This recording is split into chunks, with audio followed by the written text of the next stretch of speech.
What's up, A to Z Sports here live. It's night 2 of the 2025 NFL Draft. Is about to get underway in Green Bay, Wisconsin. A to Z Sports does have boots on the ground at Lambeau Field for the second round and third round of the draft. And we're live here talking Titans, who are on the clock with the 35th pick overall in the second round. That's the third pick on the board tonight. Will they stick and pick? Will they move it? There's a lot of big-time talent left on the board after 32 selections last night, including Cam Ward going number 1 overall. I'm Austin Stanley, Sam Phelan, Easton Freeze, our two Titans reporters for A to Z Sports.com. You guys were at the Cam Ward press conference just a few hours ago at Ascension St. Thomas Sports Park as Cam Ward becomes the new face of the franchise and franchise quarterback wearing and rocking that number 1 jersey, number 4, the Tennessee Titans. So, we're going to set the table on a couple of items here as the draft is officially getting underway, and then we'll find out where this goes from here. There's going to be some fluidity on this Friday night, but before we officially get going, Easton, I'll let you tell the people what they have to do before we start things off here on this Friday night. Gotta like the show. Night 2 is the best night of the NFL draft. All draft enjoyers know that. Looking forward to a great evening, but we can't get into any of the chaos that is about to befall us until you hit that like button on Facebook, on YouTube. Like the show, easiest way for you to help us. Been great the past couple of shows and the past 2 that have been in the last 24 hours. You guys have done a great job. Let's smash that record for likes on today's show as we, tonight's show might turn into 1 or 2 or 3 shows at some point. So we're prepared for anything. And we need you to like each and every iteration of this show. So hit that like button for us and then jump in the comments. We want to hear you all's reactions to whatever may be about to happen for the Titans and for the rest of the NFL as we get started for NFL Draft Night 2. Yep, let's get it going officially. Welcome into A to Z Sports Draft Live, presented by our friends at Bart Durham Injury Law. Crash and change your life forever. Help is just a click away at bartdurham.com and Holiday World and Splash and Safari. They are celebrating 25 years of free unlimited soft drinks in 2025. Tickets at holidayworld.com. Use our promo code ATOZ for an extra bonus $5 off your tickets. Cam Ward was the pick, number 1 overall last night. 35 overall is not going to be predictable whatsoever. We've known for a month that Cam Ward was going to be the guy. We have no idea what the hell is going to happen here. But Easton, we do know something that's not going to happen tonight, and that is number 98 on the Titans roster is going nowhere.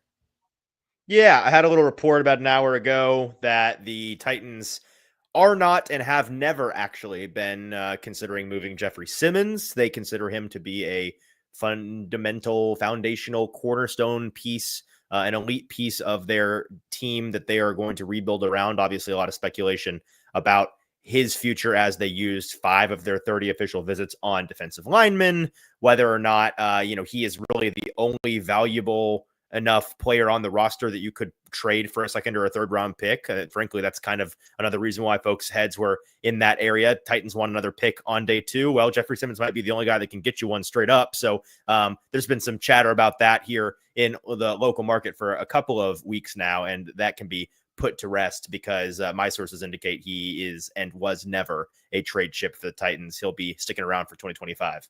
Now, Will Levis be traded tonight? This could be the very beginning of that, of Will Levis on the trade. Far more likely. Yes. So Sam, you wrote about why you should not be surprised if Jeff gets moved, but you were not advocating for the moving of Jeff. So quick thoughts on the Titans not shopping him or not being interested in using Jeff as a chess piece to get more valuable picks where he's at in his career and the type of value that he could be? It doesn't surprise me that is the approach of the Titans right now. Everything that I've heard from the organization has, kind of echoed what Easton just said, that they really, really, really value him. Would I advocate for a trade of Jeff? Probably. I think just with the stage that this roster is in right now, I think that it's a valuable opportunity to sort of, reset, get younger, get cheaper. The health concern is really the thing with Jeff that I have a hard time getting on board with. Just he has not been healthy each of the last 2 years, and that contract has not been a really strong return on investment for the Titans. So to me, he's either a trade candidate, a restructure candidate. That doesn't mean that's what they're going to do, though. Like, I know that they really, really value him internally. And even when media, fans, people have been critical of Jeff, just from an external standpoint, the Titans have seemingly defended him pretty consistently with their value and how valuable he is to the team. Yeah, so the Browns official on the clock. Jeffrey Simmons going nowhere. Easton wrote about that, A2Zsports.com. The Titans are picking 35th. The Browns clock has begun. 7 minutes on the clock for all these picks tonight. Does it go down to 5 minutes in the third round? It changes for the third, yep. Okay, so 7 minutes for the next 32 picks, and then we have 5 minutes for the third round. I think where today, because I have the draft on. I think, are we doing an unspoiled feed? It depends. Let's do unspoiled. Let's start unspoiled. I don't have Twitter open, so I'm going to try to. Easton's the dude on Twitter that we have to worry about because he's got his phone over there. He's always looking at. Whenever Easton's looking off screen, that's what he's doing. Twitter. He's just scrolling Twitter. No, I'm observing my carpet. So unspoiled for the time being because it's the Texans at 34. I'm liking the idea of an unspoiled draft. Yeah. I like sitting here. I mean, how much time is on the clock for you, Austin? If you look at the draft, 6:02, 6:01. Oh, see, I'm ahead of you. I'm at 5:40. I've got 5:50, 49, 48. Oh, damn! Sam, all right. Sam's got Aunt D's YouTube login. So shout out to Aunt D. Aunt D. She's watching either now or later. So shout out to Aunt D to come in to save Sam's night because Sam was a disaster last night trying to get the broadcast out. We're back tonight. I'm feeling it. I'm ready to roll. I agree with Easton. I like round 2 better than round 1. Same. Or day 2 better than this day 1. This is my favorite. Yeah. It's because it is better. Everyone likes it better because it's better. It's just, I mean, it's less quarterback focused. There are, the picks move quicker. There's more picks. So, like, if you were, have y'all seen the house that Quinn Ewers is in? I'm so sorry. Oh, I did. Yeah, it was hilarious. What is that place? You didn't need to do all that. It's also like great. Like if you are a fortuitous team, the Titans are not one of those teams right now, but if you are one of the teams in a good spot, like you get to add maybe 3 players tonight. Like it's a really exciting night for a lot of teams. Yep. So we'll see if the Titans can agree to a trade at some point, if they can pick up some additional picks, but that is the excitement of day 2 of the draft. Is it's not just like one name you're sitting around waiting for all night. Yeah. You get to add multiple impactful, good players. Yep. I'm a big fan. Tyler Shough sighting. Tyler Shough sighting. Yeah, he's in Scottsdale, Arizona. There's talk of him being the next quarterback off the board, not Shedeur Sanders. So that's where I was going to go next because that's the story, right? Shedeur Sanders falls as well as several other. I've got our A to Z Sports predictive big board. The top players remaining: Shedeur Sanders, quarterback, Colorado; Will Johnson, cornerback, Michigan, who's got some injury concerns; Mike Green, edge from Marshall, that we've talked about a lot with some off-field issues with sexual assault allegations; Luther Burden III, wide receiver for Cleveland.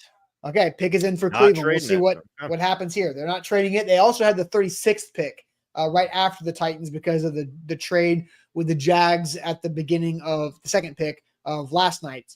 And then so those are really, it's Luther Burden, Mike Green, Will Johnson, Shedeur Sanders, I think are the main surprises of guys that did not go in the first round. There's a couple others like y'all's guy, Azaraku as well. So we'll see what happens because the Texans are next after the Browns.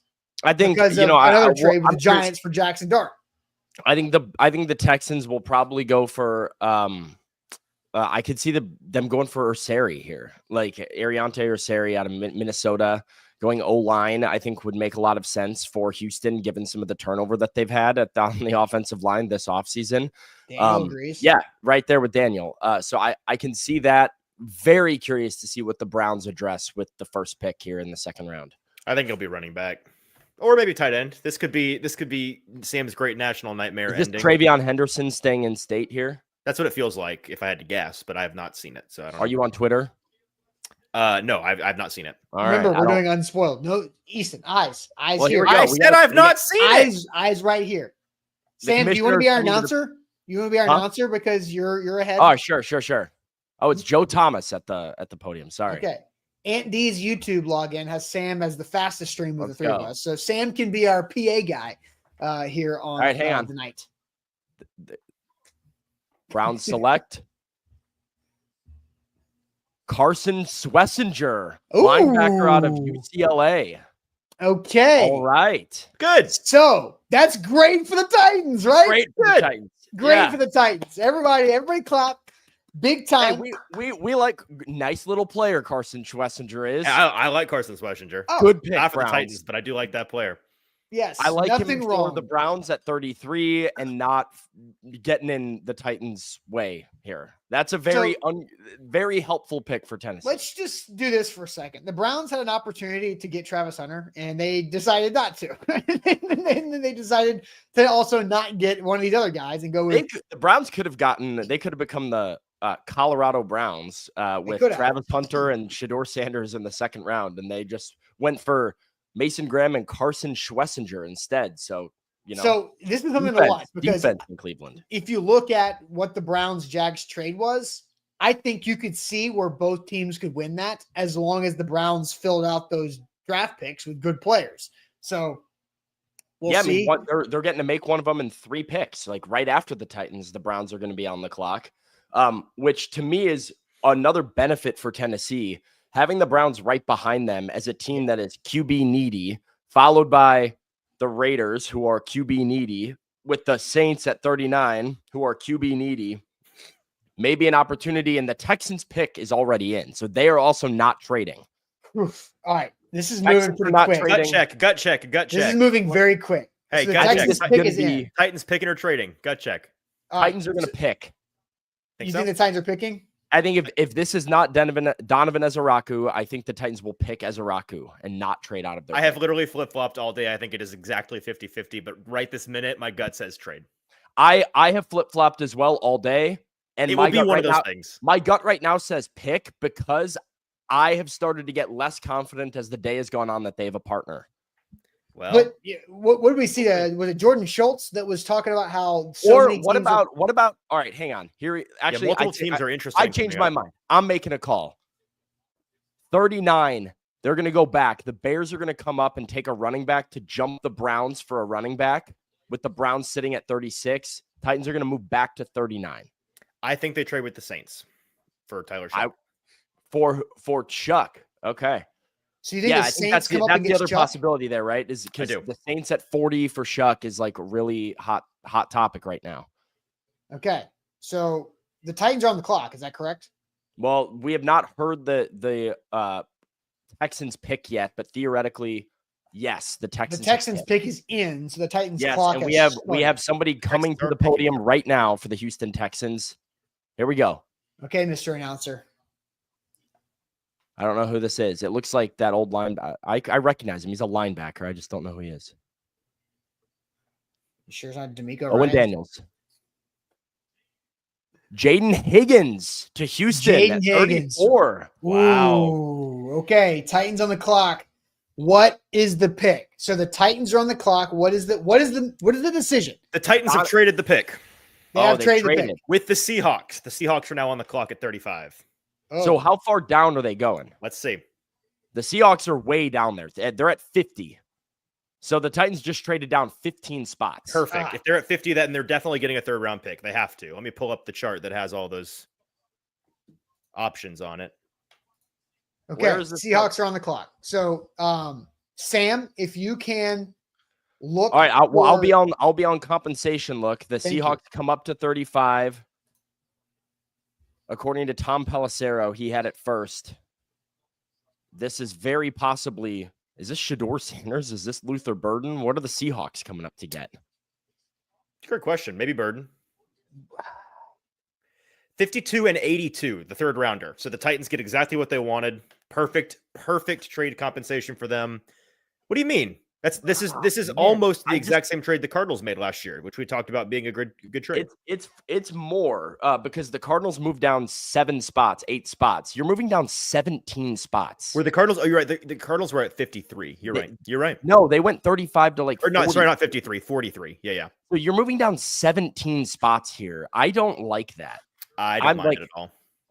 17 spots is too far for me. It is a massive difference in talent between what will be. I'm going to take a call right now. What are you talking about?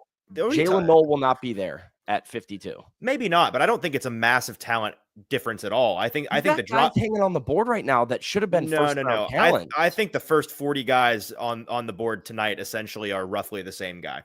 I do. I think especially at edge and receiver, Easton.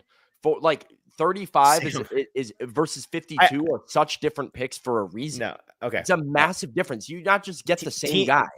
The people making the decisions in the league believe that the next 40-ish picks are roughly the same guys. Get it wrong all the time, dog. Okay. The Titan front office wanted to make this trade doesn't mean it's super smart. I am telling you that buy in and hit the. I am telling you that in this draft class, there's not a dramatic drop off in the second round picks. There really is not. I mean, this is something I don't think you've really been paying that much attention, to be honest, because this is something that has been talked about for months now, that the second and third round talent is roughly a flat line to a lot of these teams. After the first 20-ish picks, it's a pick your flavor draft. Second and third round is the 50s to the 70s, right? That is the difference between a second round talent to a third round talent.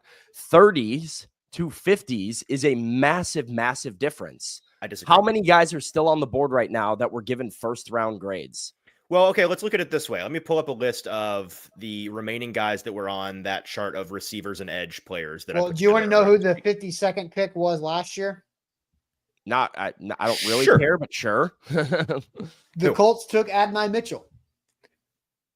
Right. Good player, right? I mean, like good player. Like there at 52 was not a bad thing. And who went 35? That was actually Ruke, which is a bad example. The one, not a good example. But I knew that off the top of my head because it's point proven. I win. Ruke blows. I knew that one off the top of my head because it's such a bad example. Yeah. Ruke is like a. Yeah. All right. Here's what I wanted to do. But if you look at the talent, look at the talent that went in the front end of the 30s last year. Keon Coleman, Ladd McConkey, Tavondre Sweat, Braden Fisk, Cooper DeJean, Kamari Lassiter, Kool-Aid McKinstry, Jackson Powers Johnson. Those are the guys that were at the front end of the second round. It couldn't be a more different class last year to this year. You're comparing apples and oranges. That's my point, is that in last year's class, this would be a very different trade to me. But I look at the board right now, and I see a handful, like 5 to 10 players that I think are really solid options that you would be really pumped that you got at 35. Kyle Williams at 52 seems like something that makes a lot of sense, right? Kyle Williams at 35, maybe not. It feels fine, but I think there's a massive, massive difference between Jalen Knoll or Jaden Higgins, who obviously just went at 34, and Luther Burden to Kyle Williams. Luther Burden is twice the prospect Kyle Williams is. Right, but we've been saying this, that they were what are the Seahawks doing right now? I fundamentally disagree with that, by the way, that Luther Burden is twice the I think he's much better than Kyle Williams. I don't think he's not better, but twice is crazy to me. Yeah, we'll see. I think there's a non-zero chance that Kyle Williams is selected before Luther Burden. So I certainly don't think that's true. Yeah, I think this is a big trade back. It was a lot further than I expected. Should I log off? Should I log off the live? No, I might need to log off the live. Maybe I should call it. No. Don't be sensitive. No. Like if we don't want to talk about we are talking about it. Okay, let's do this. With you. Let's do as we're waiting for the Seahawks pick to come in. Chat. Hey, I'm a screenshot all these. Remember all these things that are. Here's what we're gonna do, Sam. I'm gonna put up a YouTube poll and we'll get to the bottom of it. I want to know thumbs up or thumbs down. Okay, are you thumbs up on this trade? Thumbs up because it's thumbs up if the Titans say so. Yeah, we love what the Titans do. They Mark Borgonzi walks on gold here. I mean, I think you're being a little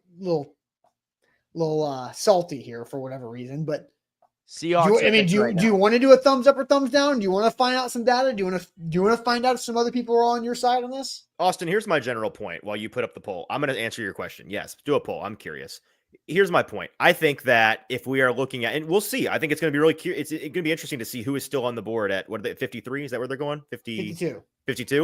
But right now, if you're looking at, let's say, Jalen Knoll and Donovan Ezeraku, for example, as the guys you could have taken now, I'm going to guess that by 52, you're looking at a situation where you've got, JTT or Princely Umanmielen or Kyle Williams. And to me, that is a worthy drop down in a half tier or a tier if it means you're going to get an additional pick in the third to be able to take somebody like Josiah Stewart or Isaac Tesla, Xavier Restrepo, Torrey Horton, David Walker, Aston Gillant. These guys that also I think are very my guy, Alec, if they end up taking Alec Maynor or Kyle Williams tonight, I'm going to be ecstatic. So I think this is going to work out for them, but we'll see. Nick Emenwari is the pick for Seattle. Okay, so Legion of Boom returns is what they're trying to do there. I love that. Big safety. It was announced by Richard Sherman for what it's perfect. Makes a lot of sense there. So, okay, that pick makes sense. So the Titans go down 17 spots.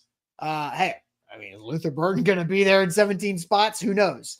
So I did put up a YouTube poll. I know where Sam's on it. I think Sam and Easton are on opposite sides of thing. I want to find out where everybody else is. Are you thumbs up or thumbs down? The Titans move back 17 spots to get the 82nd pick overall in this draft. So are you thumbs up or thumbs down on the decision to drop back from 35 to 52 to gain the 82nd pick where you did not have a third rounder? We'll do that here in a second. But our friends at Holiday World and Splash and Safari are celebrating 25 years of free unlimited soft drinks in 2025. And opening day is just around the corner, May 10th. And so you can book your weekend getaway just a couple hours north of Nashville, holidayworld.com for your tickets. Use our promo code ATOZ to get a bonus $5 off your tickets. Holiday World is known for a lot of things. The earliest days as Santa Claus Land and their wooden coasters being voted the cleanest park in the world for 20 years now,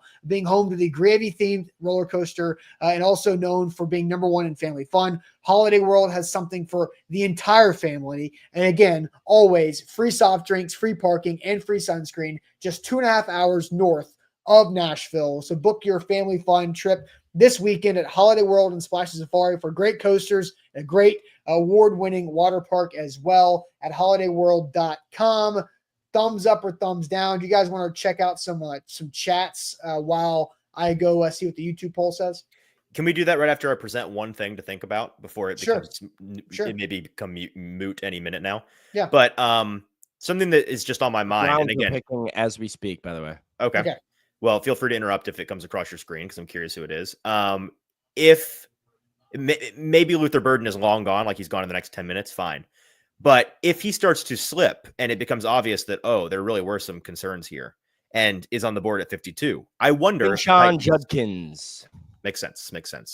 Quinshawn went off the board before Travion? Mm-hmm. Whoa, wow. Quinshawn's not good at football, I'm afraid. So that's kind of crazy to me. Yeah, so that's kind of tough for the Browns, but it kind of fits their style. He's a plotting between the tackles guy, so that I guess that makes sense. I hope he proves me wrong and he's actually not bad at football. But if Luther Burden begins to fall, and there's clearly more to this than just the talent. Like we already kind of think that there is, but like if he's there at 45, 48, 50, and suddenly he's in range again for the Titans, I do wonder whether or not they start to weigh the pure talent and upside versus the opportunity cost. Maybe a pick at 52 is more palatable than a pick at 35. I was somebody that was vehemently ruling out a pick at 35 was not going to happen, and it was never going to happen. But I'm not going to sit here and do that about 52. Just saying. And if you come out of the draft at 52 with Luther Burden, no matter what we are afraid of, I think that the masses would say, that's Easton, not going to happen. It's not going to happen. Year. Okay, Easton, it's not going to happen. But if they did, I will on air apologize. If they get Luther Burden at 52, I was so wrong. But so Easton, we asked Sam and I asked this question. I guess it was Thursday morning when we were talking about Tyler Lockett. Does the addition of Tyler Lockett in the wide receiver room make you feel more comfortable about going for a guy like Luther Burden who has the does he love ball? Is he organized? Does he do what he's supposed to do during the work week to get ready for game day? Does Tyler Lockett make you feel better about that? I think it's impossible for it not to make me feel somewhat better. Does it make me feel dramatically better? No. But I do think that the more proven, level-headed veteran presences, that you have in the room, for a guy like that is a good thing. And you can, quite literally, like we saw the Titans do last year, put his locker in between him and Calvin. So sure, it's something. It's not everything, but it's something. I think it makes it better if he's the 52nd pick overall and you had 82. No doubt. So, hey, this because you can swing and miss on him and still get a valuable edge at 80, right? Like you still came out of day 2. And then you have 103 still, and you have 120. And so, now you're picking up where you've got your quarterback Cam Ward, #1 overall. And now you've got 52, 82, 103, and 120, where you're now filling out a lot of important roles on Raiders this have roster. traded number 37. The Dolphins are on the clock. So who do we the think Raiders the Dolphins are passing on quarterback again, right? Yep. New gut check. What number does Shedeur Sanders eventually? Just pick a number. What's your gut telling you? Where's he go? 64. I was going to say 50. I was going to say, I was going to say like the last couple of picks of the second round. Say a number. This is 62. becoming. All right, 62, 64, 57. We'll see who's closest. If Shedeur Sanders is like, do the Titans consider trading back again at 52? If somebody like, are you open to that? If you can get a pair of third rounders and you have 3 third rounders, sure. Yeah. I mean, is Shedeur Sanders about to be the largest draft slide in history? It's all relative, right? Like, because Malik Willis was being mocked as a first rounder and then went in the 90s. So yeah, but Malik Willis was kind of being mocked as a first rounder. It was like there's one spot. He was being mocked. He was really being mocked as a first rounder. There was one spot, right? Like there was one spot that he could go, and there was Pittsburgh, and then Pittsburgh took Kenny Pickett, and then Malik fell. I mean, if with Shedeur Sanders being mocked, not preseason like Will Levis at number 1 overall, being legitimately mocked as a possibility at number 1 overall after the NFL draft at the NFL combine, it was still a legitimate possibility for his draft stock to tank so exponentially that he might not go in the top 50 picks is absurd. It's pretty wild. You're definitely not wrong about that. All right. We have a Miami pick coming through any second now. All right. And then once you get the Miami pick being announced. Okay. I'll update the poll. Gold is announcing the pick for the Dolphins. I love it I love watching these players come out and announce picks. Hey, at least Keith Bullock still gets to do it. Miami Dolphins select Jonah Savaiinaia. I like that. Good for them. Good pick. Okay. 37. Yeah, it feels right. Good for the Titans. Right. I don't know if I would have moved up for Jonah Savaiinaia, but no, I wouldn't have either. I forgot they moved up. Good point. It's I'm not crazy about it. If you're sitting at 37 and he falls to you, solid pick. I wouldn't have moved up for him, but Clayton says stop spoiling the picks. We're not. Sam is the first one reading. Sam is watching the broadcast doing that. So Sam is our PA now. I think some people in the chat are spoiling the picks. I think he may be talking to people in the chat. Well, that's a bummer. Don't play along. Play with each other nice. Yeah. Come on. All right, so I do want to update the YouTube poll because the Titans did trade back 17 spots from 35 to 52 with the Seahawks to gain 82nd overall. Are you thumbs up or thumbs down on that? Sam, you are thumbs down. Easton, you are thumbs up, correct? Double thumbs up. Yep. And I'm a thumbs down that's willing to become a thumbs up when I see the board at 52, but I'm pessimistic about what will be there. Well, okay. I mean, technically my thumbs up is willing to be a thumbs down if the board blows. So look at us. 60% of the votes say thumbs up. So Sam, you've got some people on your side here. It's not as lopsided as you expected it to be. I always do. We're the silent minority. There's nothing silent about this minority. This is a vocal minority. Man, I mean, so far the board is going well for the Titans that decided to not pick at 35. Yeah, a safety goes, a running back goes, and a guard goes. I don't know about that.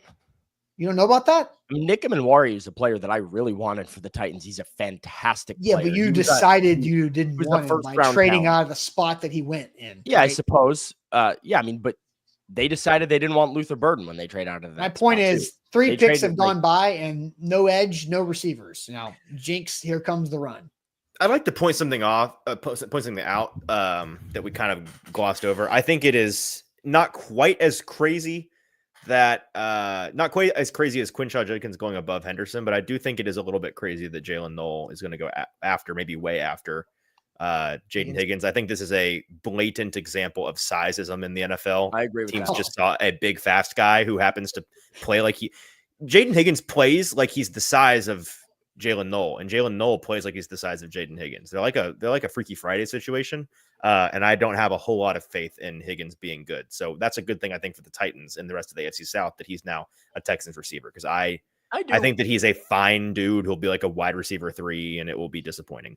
I do like Higgins. I can get on board with Higgins. At 34, I cannot. In general, I guess the thing that made me like him is his ability at contested catches. A guy who is that size, he uses his body really well in like to create space with his body. That's fair. Holds on through traffic. Legitimate deep threat in that regard. The downside is he does not create much separation. And that is always a concern when you look at bigger wide receivers. How much one-on-one separation are they capable of creating? It's honestly a concern that I have about Tataroa McMillan as well, is like he just is not a great separator for a guy that's his size. Some guys, it doesn't matter. For Marvin Harrison Jr., it doesn't matter. And he's excellent regardless, and he makes catches no matter what, and he doesn't have to be open. For DeAndre Hopkins, for the last 10 years, it hasn't mattered if he can create separation or not because he knows how to use his body and can make contested catches. I think Jaden Higgins falls into that range, but I would agree with you, Easton. I think Jalen Noel is a far, far, far more polished wide receiver, more balanced, more versatile. And he's down 4 inches, and that's why you see Jaden Higgins going to the Texans and Noel starting to slide. I don't know if this is a slide, though, for Noel. Noel's not sliding. He's just not off the board yet. Right, but I'm saying there's a reason he's not off the board and Higgins went 4 picks ago is because of the 4 inches that separate the two players. Okay, fair enough. And I think bigger guys get drafted earlier in the NFL more than smaller guys. There's more smaller guys that can be skilled than there are bigger guys that you can coach up on the earth. That's just how that goes. Patriots. The pick is in. The pick is in. Is this what? Azaraku? If Mike Vrabel can get a Boston College edge rusher, Mike Vrabel's going to get a Boston College edge rusher. So did he do it? Did he do it? Do you I don't know, but I'm waiting. Okay. All right. You know what would be great is if Mike Vrabel just announced the pick himself as like the Patriots. The Patriots alumni, yeah. It'd be great. Who do we think they've got? I haven't looked at this list, so I don't know. Call it right now. My gut tells me more help for Drake May. I don't know if that comes in the form of a receiver. Oh, I was saying who's announcing the pick, but now this could be a way more fun conversation. Edelman, I don't know. Like would this be like Ursary from Minnesota here? Go double tackle. So they finally have a tackle. And I mean, if Ursary before, I don't think Ursary makes it past Chicago at 39-41 here. So this would be a good time to go grab him for New England. Well, Vrabel looks excited, whoever it is. All right, so it's some loser, like white inside backer. No, Schlesinger already went. Right, no, Vrabel would be pumped about that. Oh, it's not a player; it's some kids. Oh, from the Include program. Is it Frozone guy making the pick? I don't know. Flag football teammates. All right, there you go. Well, here we go. All right, Patriots pick at 38. Titans move back to 52. We're sitting here alive on this stream. By the way, like the show. If you haven't, I'm blocking the chat. Just announced the pick. I'm blocking the chat. I will not look at it for the rest of the night because they're making the rest of the night. Okay. I don't want to see the picks. I'm watching. That's fine. That's fine. If y'all can't control yourselves, I'm not gonna look at your chats. Like the show. Like the show. Like the show. If you haven't liked the show yet, do it. A lot of people in here that haven't liked it yet. So what are you doing? This is a brutal, if it is what they say, it's a brutal go for my Bears. It is what they say, I'm afraid. And it's very predictable when it comes to what Mike Vrabel would do. With Ramondre Stevenson on his roster, they select Travion Henderson. Travion Henderson, running back, Ohio State, the Ohio State running back. That's tough. I was really wanting him to get to 39 for the Bears. That's brutal. All right, Easton, I told you that if the Titans gain a third-round pick, I have a secret weapon that I got to go to. So it is that time for Austin is nearing double the Surgeon General legal limit on caffeine consumption in a single day. His heart's going to explode live on the internet. It'll be great for numbers. Yeah. That part's true. I also made a mess. And I don't have. He's so wired he can't even open the thing. No, it fizzed a lot. It's been sitting here longer than it usually would be. Yeah, everyone knows that carbonated drinks fizz a lot when they've been sitting still for so long. I don't know. So do we see another running back go here? In the next 3 picks, is Caleb Johnson going to the Bears in one of the next few picks here? Definitely feels like a bit of a drop after that. So if I'm the Bears, I'm thinking about maybe moving up a couple. I don't know. Well, they're at 30. They're picking right now. Bears are on the clock. Oh, excuse me. Well, then I think they take him. The Bears pick at 39 and 41, and so they are on the clock. So we could see Caleb Johnson go here at some point. What's the next biggest need for the Bears? I'm not looking at. Offensive tackle was definitely on the Bears' radar. They don't need a starter at the position, but I think there are some concerns about Braxton Jones, who was hot and cold last season. He's probably their starter this year, but he also, would need to get paid after this year. Yeah. So there is some thinking of, do the Bears grab a tackle that they can develop, that they can potentially start in 2026 and not have to pay Braxton Jones after this season? That's absolutely on their radar. And then any sort of defensive playmaker, the edge is definitely a need for the Bears as well. I think they're going to grab an edge. They've got Montez Sweat and not much else at that spot right now. All right, so just to reset here, Tony asked what the Titans get for the 35th pick. They moved back with the Seahawks 17 spots to 52, gained 82nd overall in the draft, which is the 3rd round pick from Seattle. Let's get to a couple super chats while we wait on this pick from the Bears. Who's in between the Bears, Sam? It's New Orleans, who might be a quarterback destination. Might just be Shuck, yeah. Man, crazy. Eric says, if the talent is about the same, Titans get 2 picks in the same tier instead of 1. Feels like a common sense thing, especially with how these wide receivers are coming off the board. So is Eric talking about the trade the Titans made? Look, at this point, the draft is moving pretty quickly. I feel like it's 6:36, and we got to stick around. Yeah, we're sticking around. We'll hang around to 52 at this point. Yeah, so I actually did the math. I went and looked. Adonai Mitchell went 52 to the Colts at like 8:36. I'm sorry, 7:36. I was about to say, no way it's 2 more hours. 7:36. And then here's the kicker. Any guesses on, do you remember who the 82nd pick was last year? Give me a position. Tight end. I'll take a shot at it. Okay. Who went that late? I'm thinking one of you will know this, but I don't want to say why or who. It's going to be me because it's like an NFC North tight end. No. Oh. I don't know then. Who's he play for? Illinois. It's Tip Raymond. Is it Tip Raymond? Yeah. There we go.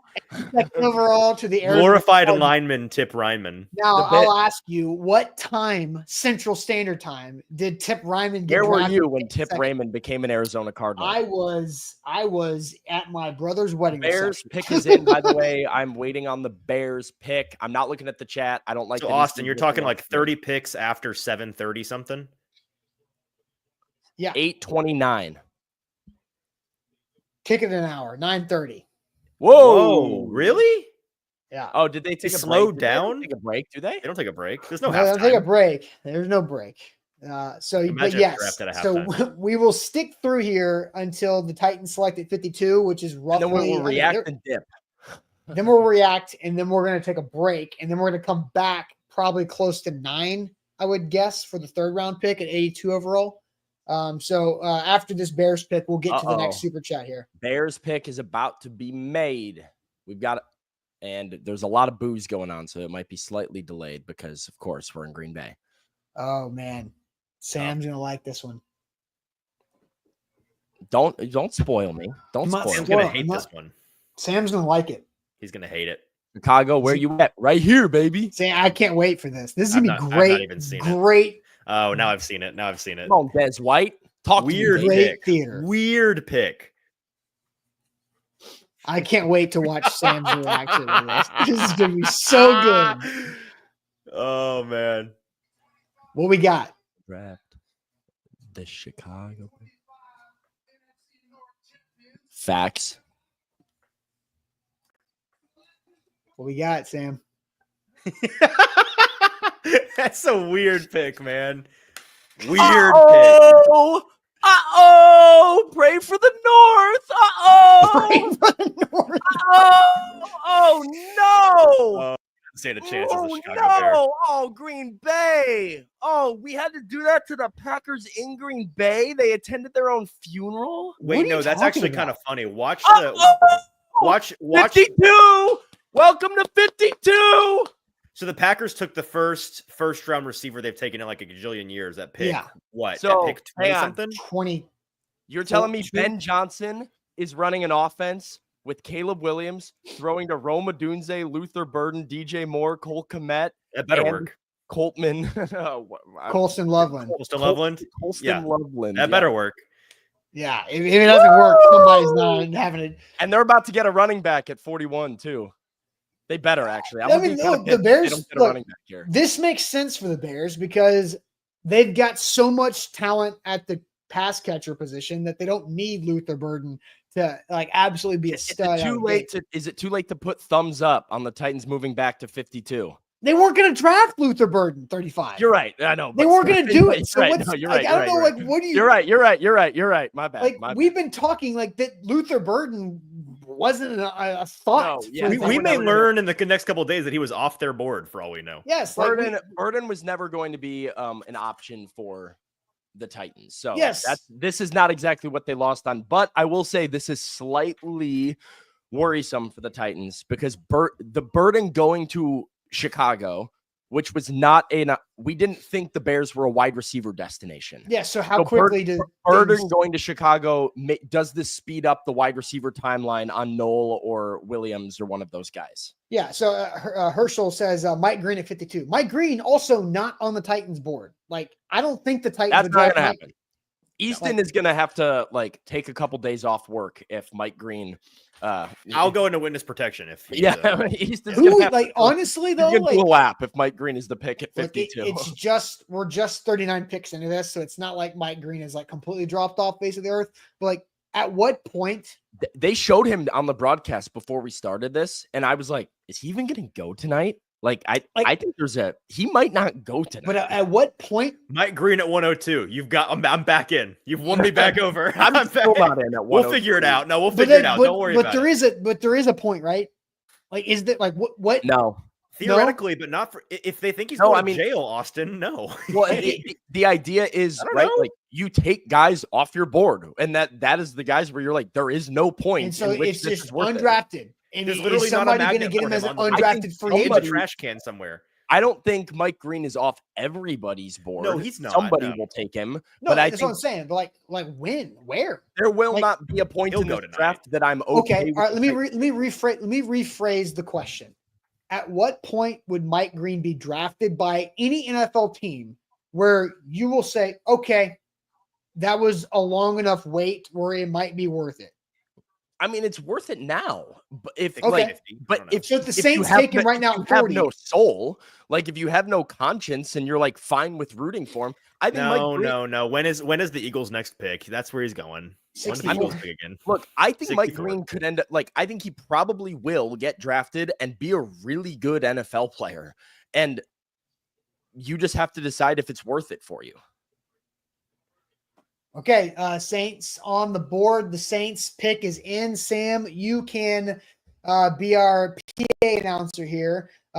We'll go back to a super chat while we wait.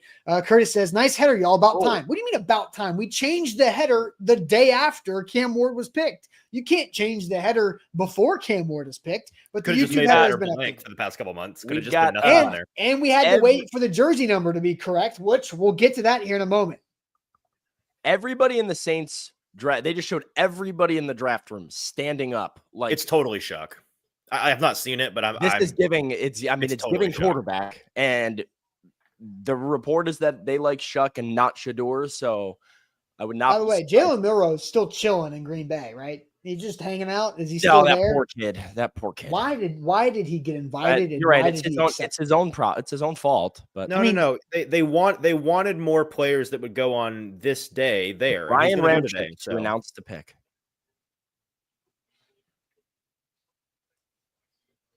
Tyler Shuck. All right, Shuck. And I have to turn the oven off.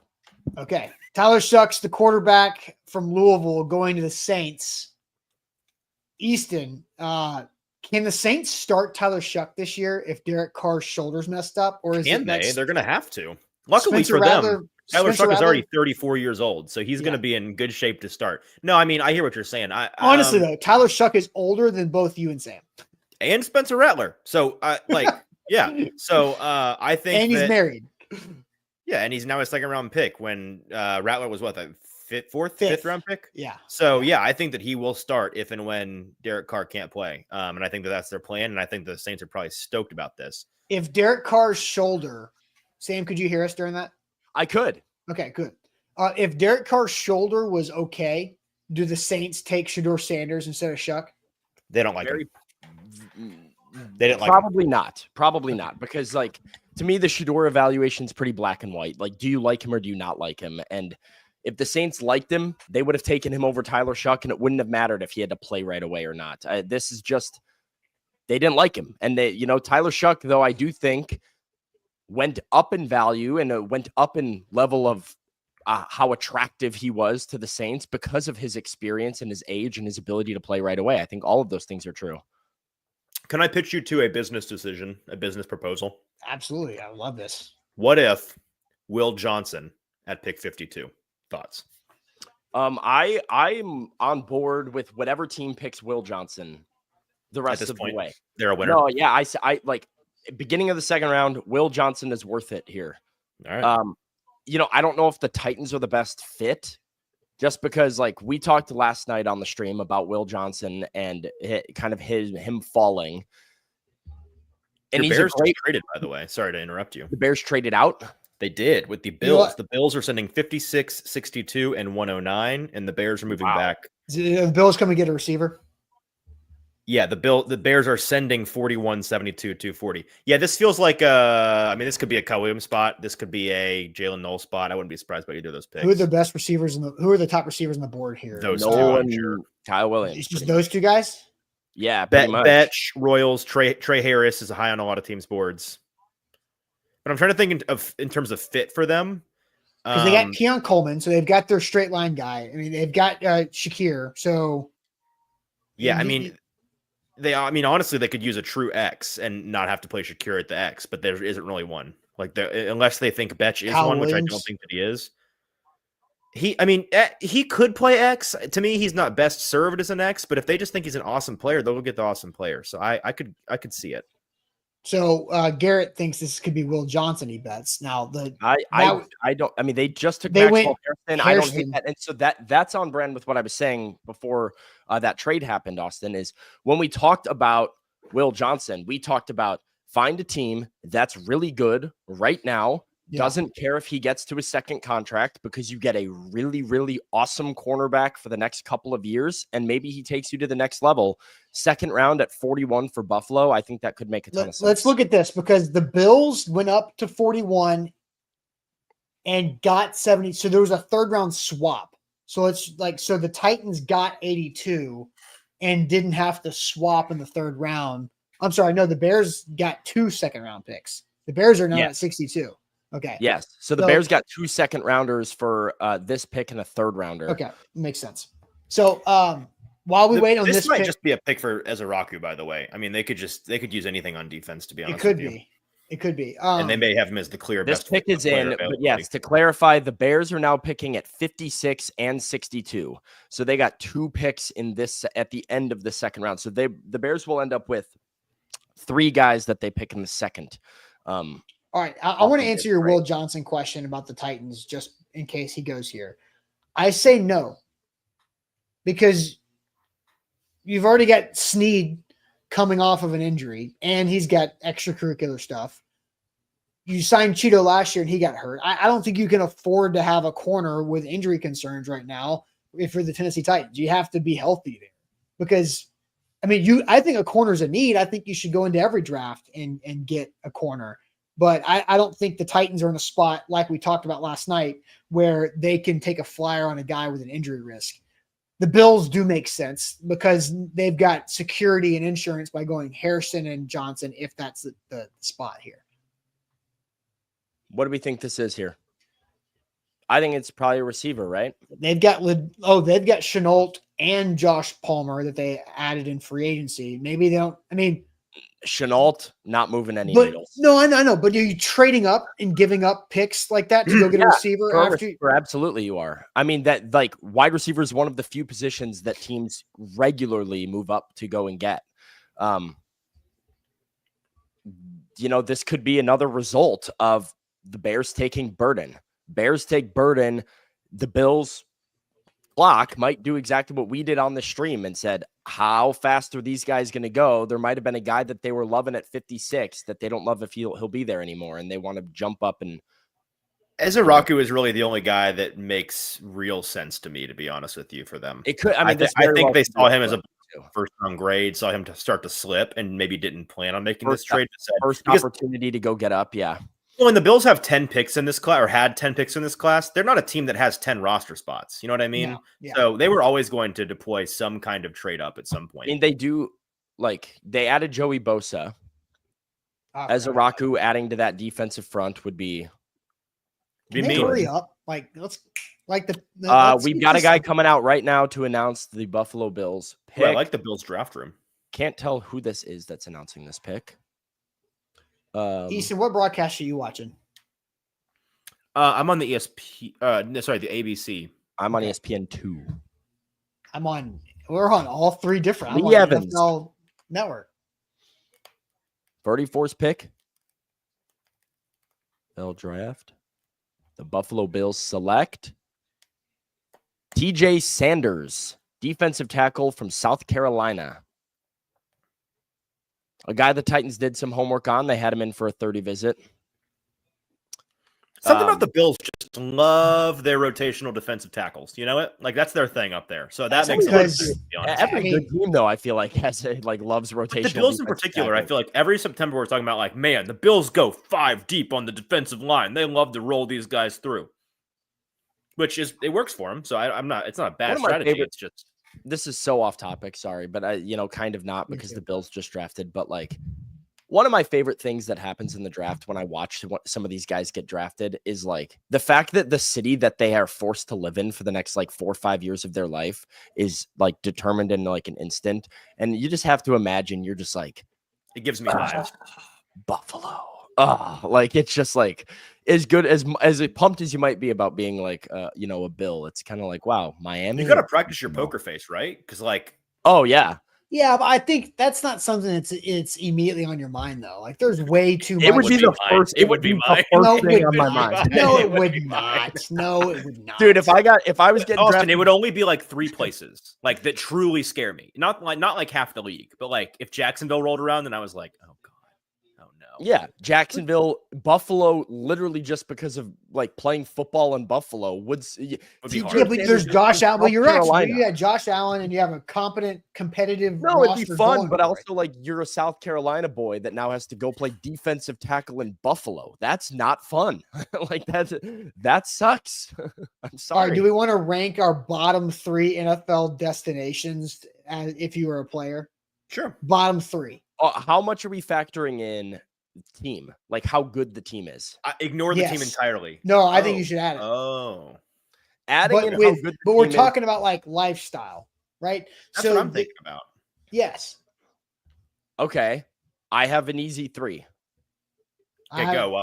No. I need time to think. I asked the question and I can't. I think it's the easiest 3 ever. Okay, hold on. I have 2 in mind. I need a third. The Bears, All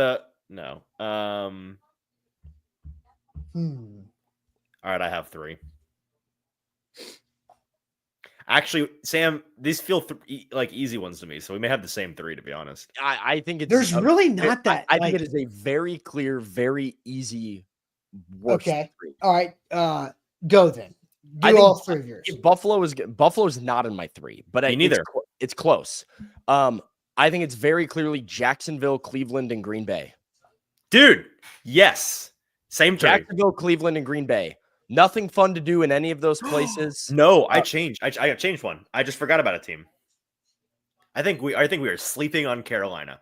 What is there to do in Carolina? Oh, dude, Charlotte's awesome. Not bad. Charlotte is awesome. Am I just sleeping on Charlotte? Yeah, okay. Charlotte. All right. Never mind. I've not been to Charlotte, to be fair. Charlotte's not bad. Charlotte has Charlotte's a smaller Nashville-ish.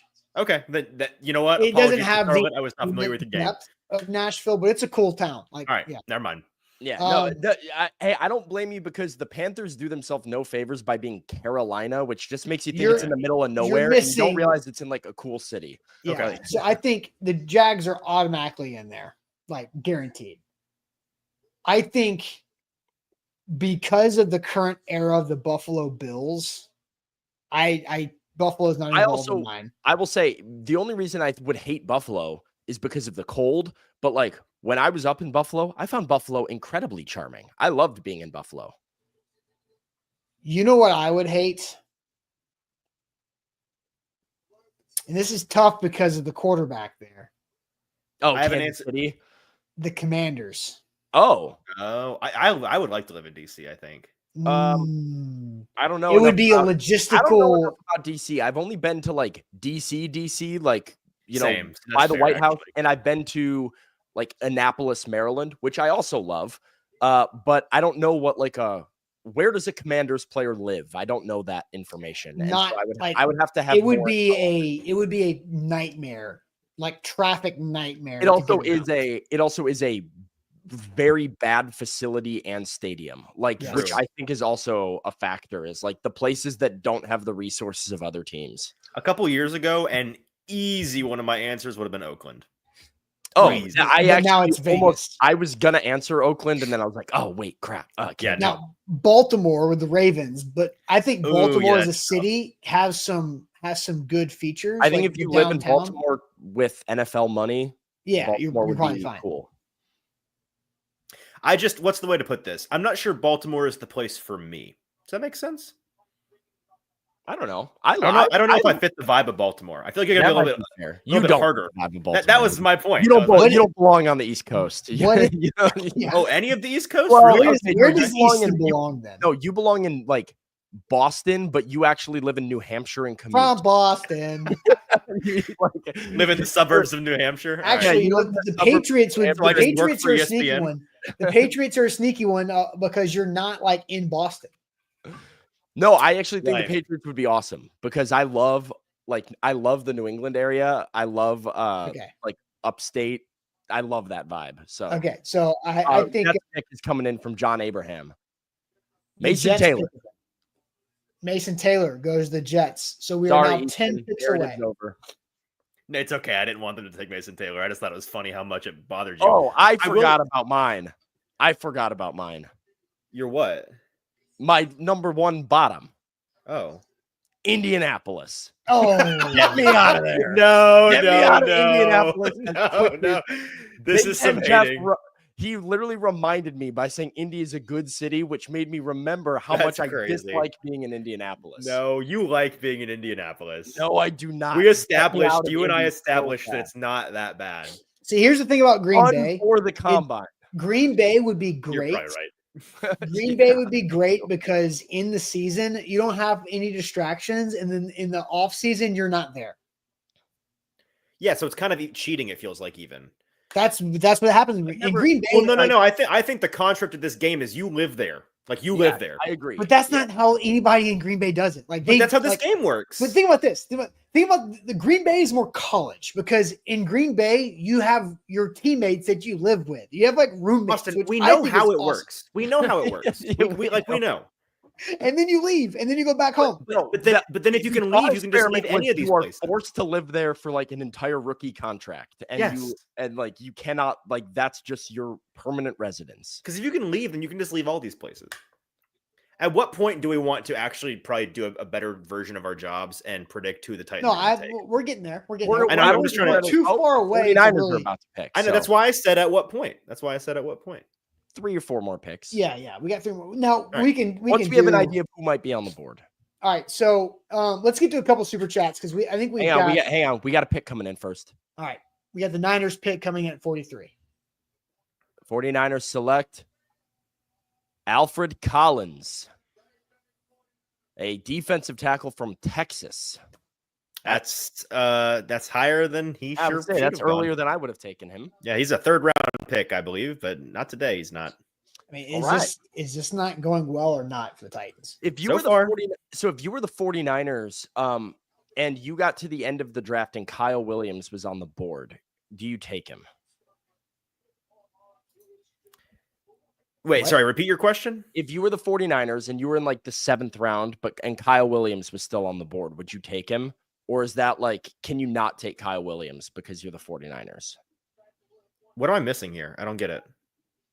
Kyle Williams is the son of former Chicago White Sox general manager and president of baseball operations, Kenny Williams, and he's the guy that fumbled the punt against the Giants in the NFC Championship game. Oh, of course. The Super Bowl. How did I not know that very obscure factoid? Okay. Kyle Williams lives infamously in 49ers history as like one of the most hated 49ers ever. Wow. Okay. Well, so can you take him?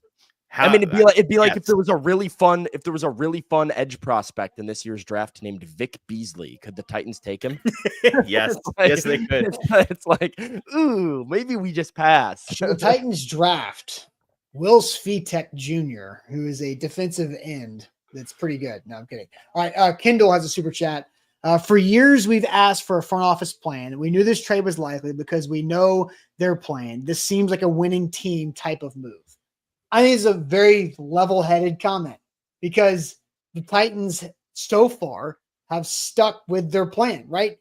They want more top 100 picks. They value those picks. They were process-oriented with the number 1 overall pick, and they made their selection with a consensus. And then here they are gaining more top 100 picks. I think Kendall's got a really good point.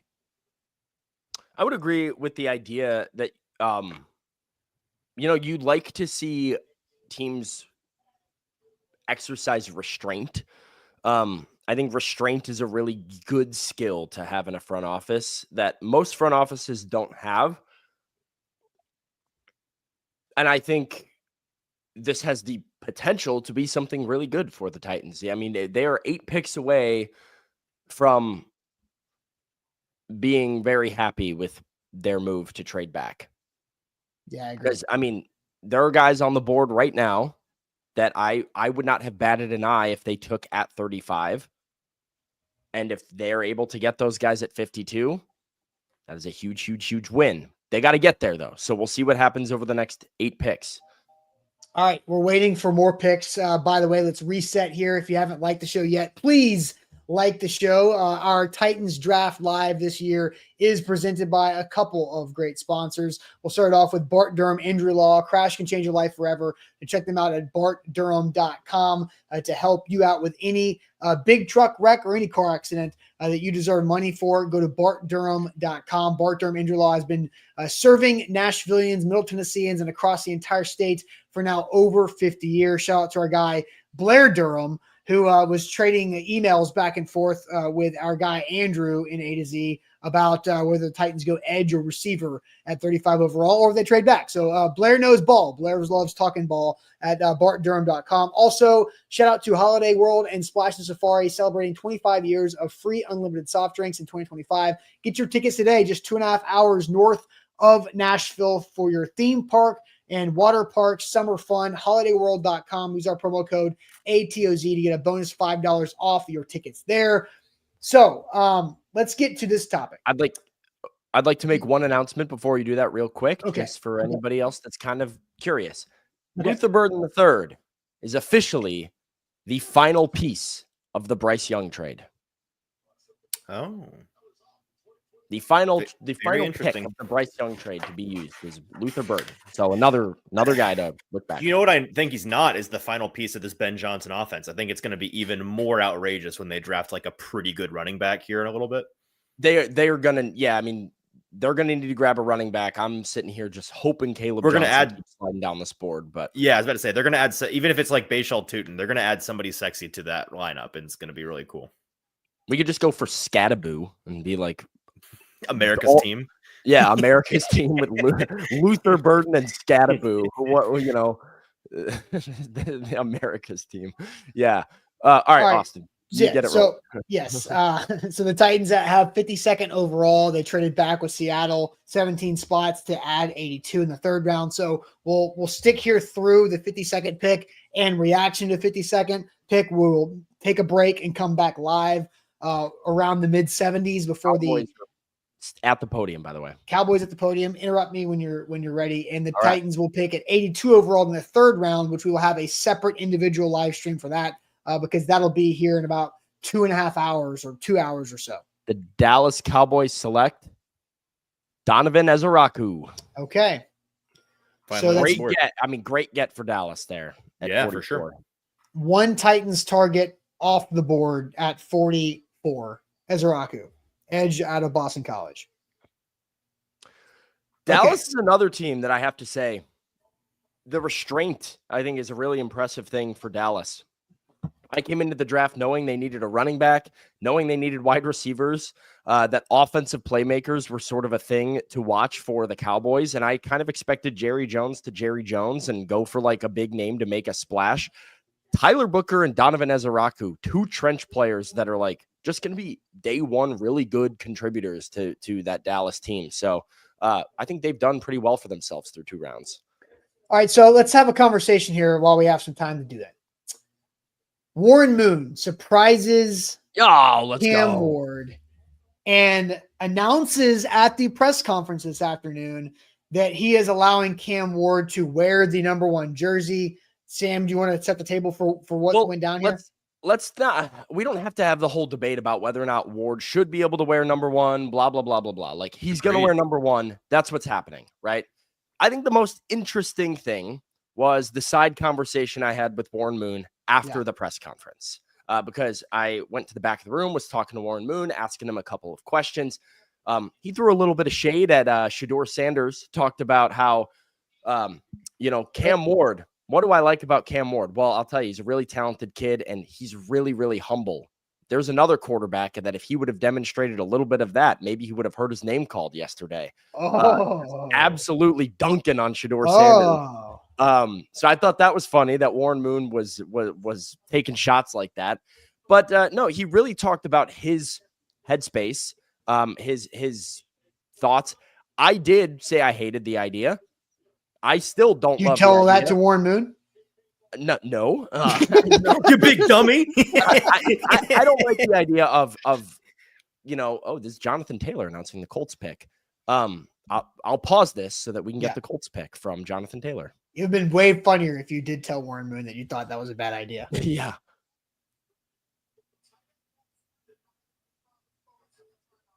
And Jonathan Taylor getting cheered because he's in Wisconsin. So that makes sense. Yeah. I'm going to go ahead and officially declare anybody at this point that gets Omar Norman Lott is getting a tremendous value. Yeah. Love that guy. Indianapolis Colts select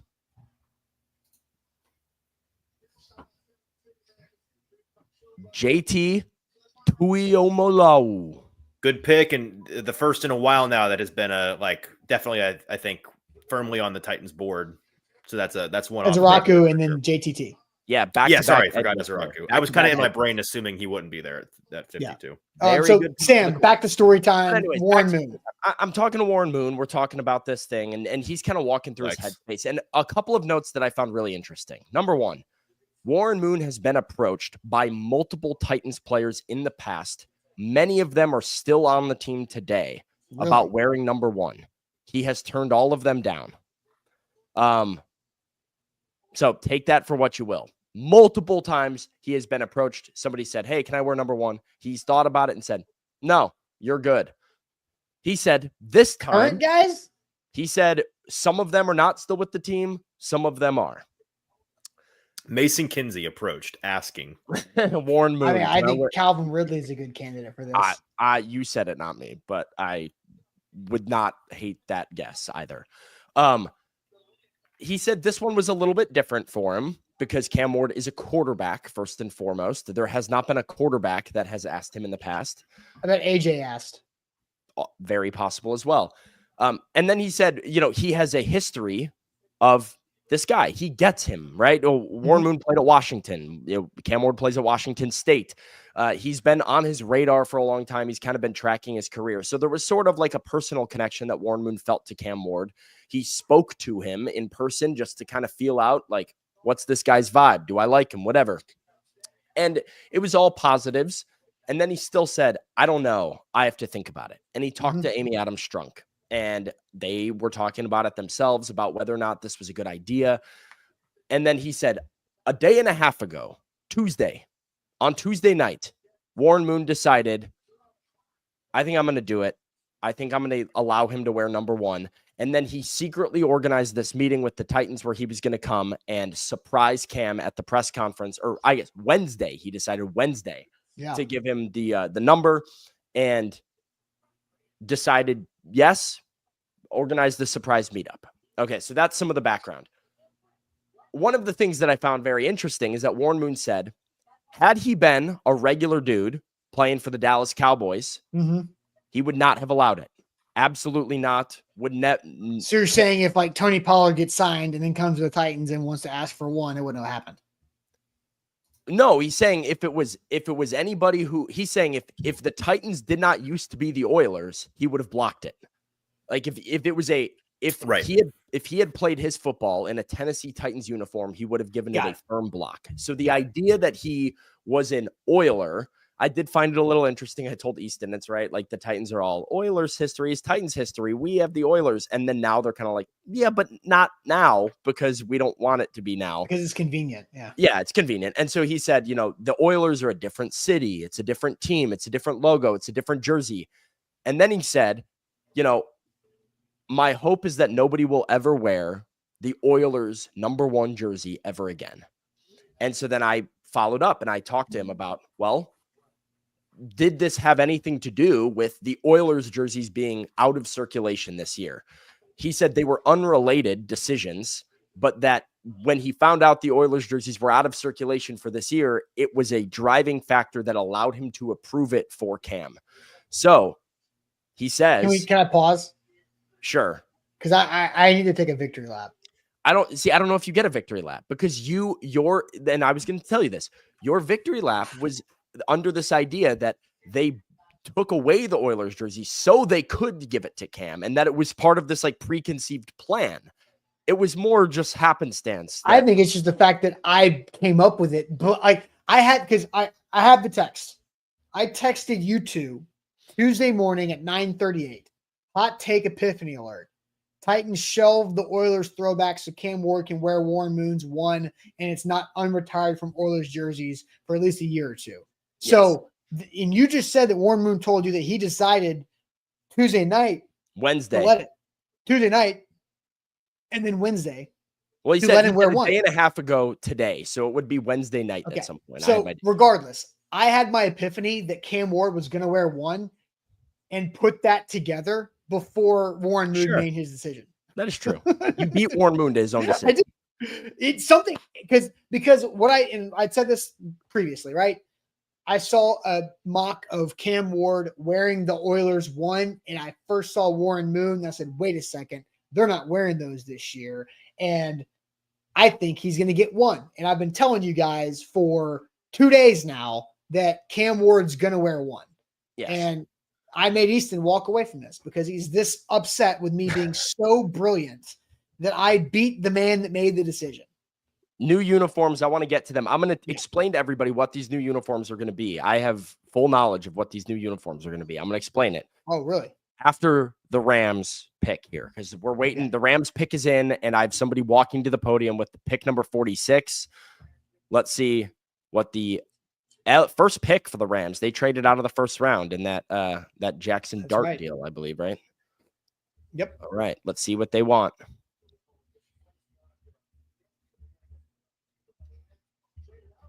Michael Brockers. Come on. Michael Brockers.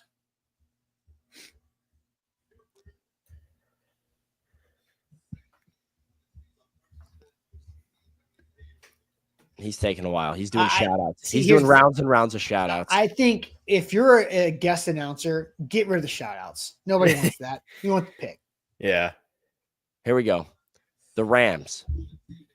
Select Terrence Ferguson, tight end, Oregon. Good pick. Okay. League was higher on him all along. Daniel Jeremiah said he thought he might be a top 50 pick, and he is. Good player. All right. So the new jerseys. Yeah. Warren Moon's exact quote to me. that definitely had something to do with it. When I asked him about the Oilers jerseys no longer being in circulation, he says, we don't know if they're ever going to be worn again. You just don't know. And he kind of had this like little smile on his face, little devious little grin. He says, I think they've got, they paused, said, they have new uniforms coming out that are very similar. So there might not even be a reason to wear Oilers uniforms again. Okay. So here's the situation that is at hand. In 2027, when the Titans open new Nissan Stadium, they're also going to release a new Tennessee Titans brand. And the Titans uniforms are going to go to the Oilers colorway, Oilers color palette. They will look just like these Oilers uniforms. They will look very, very, very similar, but they will be Titans branded and not Oilers branded. They are pulling out the Oilers uniforms in 2025 so that they don't have an immediate, like, oh, we're yanking Oilers and adding these jerseys that look identical to the Oilers, but they're actually just Titans uniforms. So they're taking them out. Warren Moon is now comfortable because the Oilers uniform will not be worn again. Cam Ward's not going to put on an Oilers logo with, number one on the back. And all this stuff. Yeah.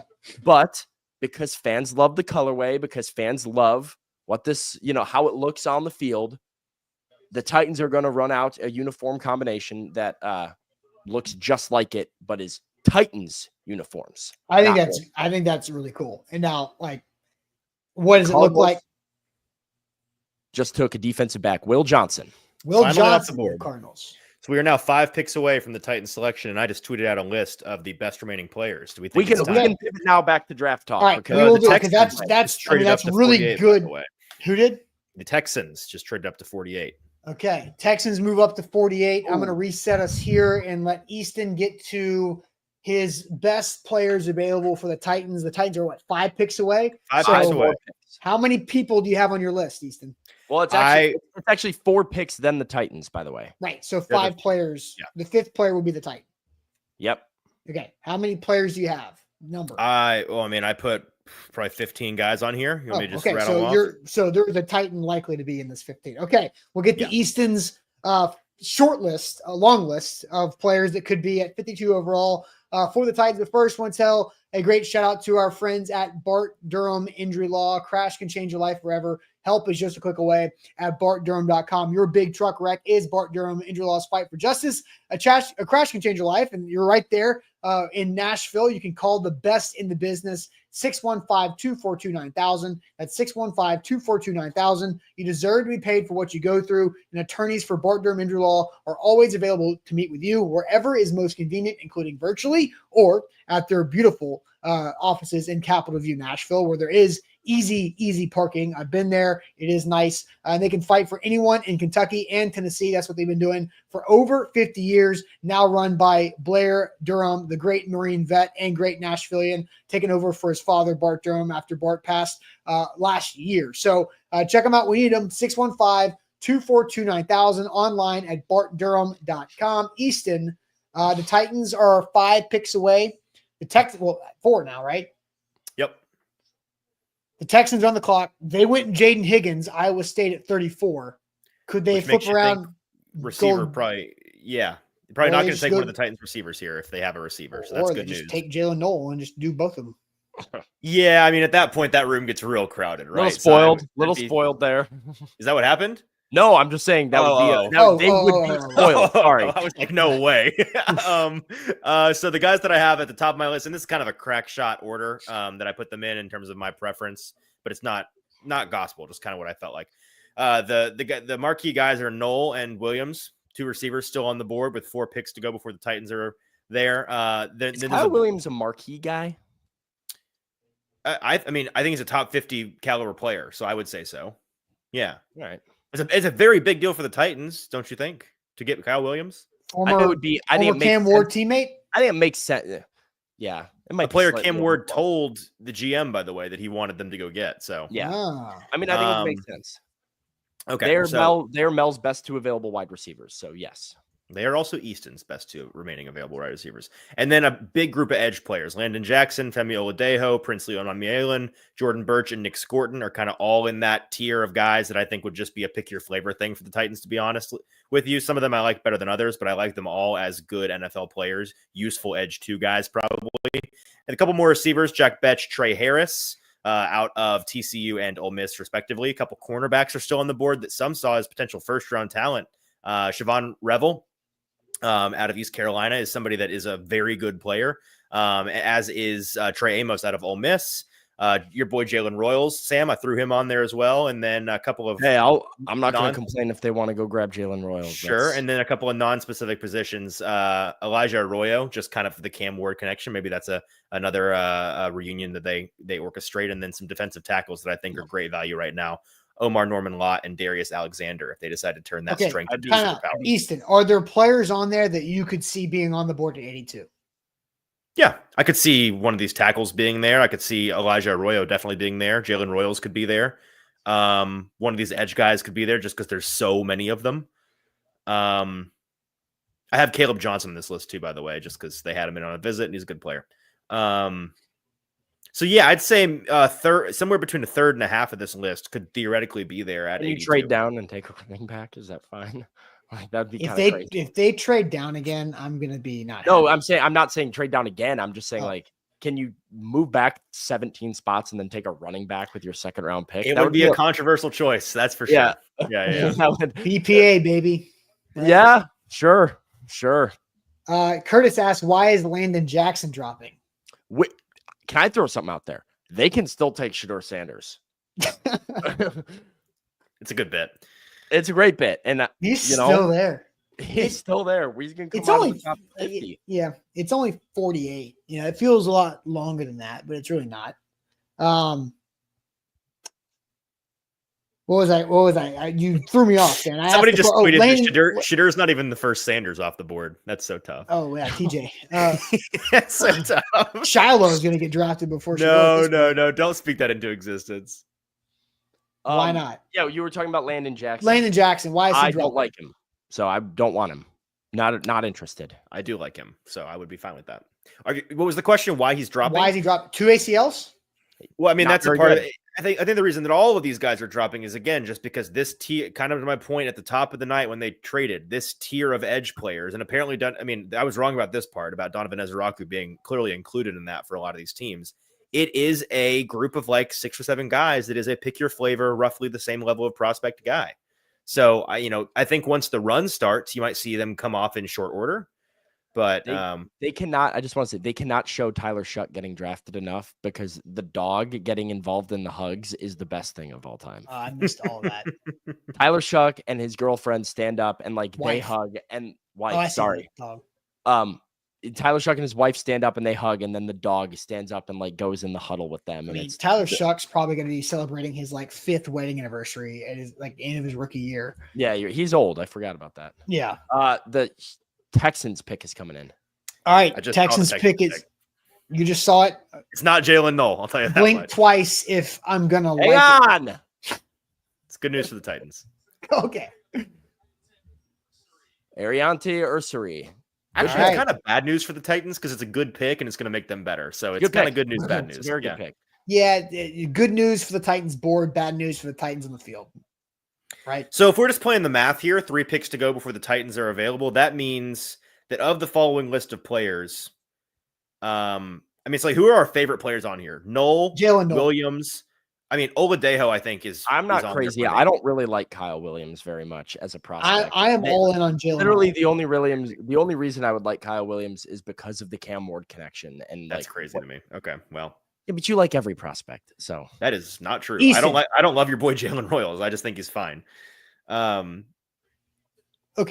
I mean, if you guys want to just drop, who is it? Who do you want? Who do you want? I would be pretty excited about Jalen Knoll here. I think Jalen Knoll is my guy. Yeah, Jalen and to be Knoll clear, as much as I like Kyle Williams and I would love the pick, if you gave me the choice between the two, it's Knoll. The only edge that particularly moves me as right now would be Nick Scorton, probably. Really? Just Princely would be. I would take Princely. I like Princely a lot. I can hear over the receivers that are there. No, he's just talking about the edge guys that we like. There's one receiver. Like I would take Princely over every receiver besides Jalen Noel. Okay. Wow. And you're not wanting Arroyo, Miami tight ends. Not at all. Not at all ever. 82. I'm not a huge fan of Elijah Arroyo. Ben asked who's better, Noel or Williams. So Noel, significantly. Okay. What's the difference in the two? Noel is way more polished as a route runner, has way more college production. I think has a better body for the NFL and like durability.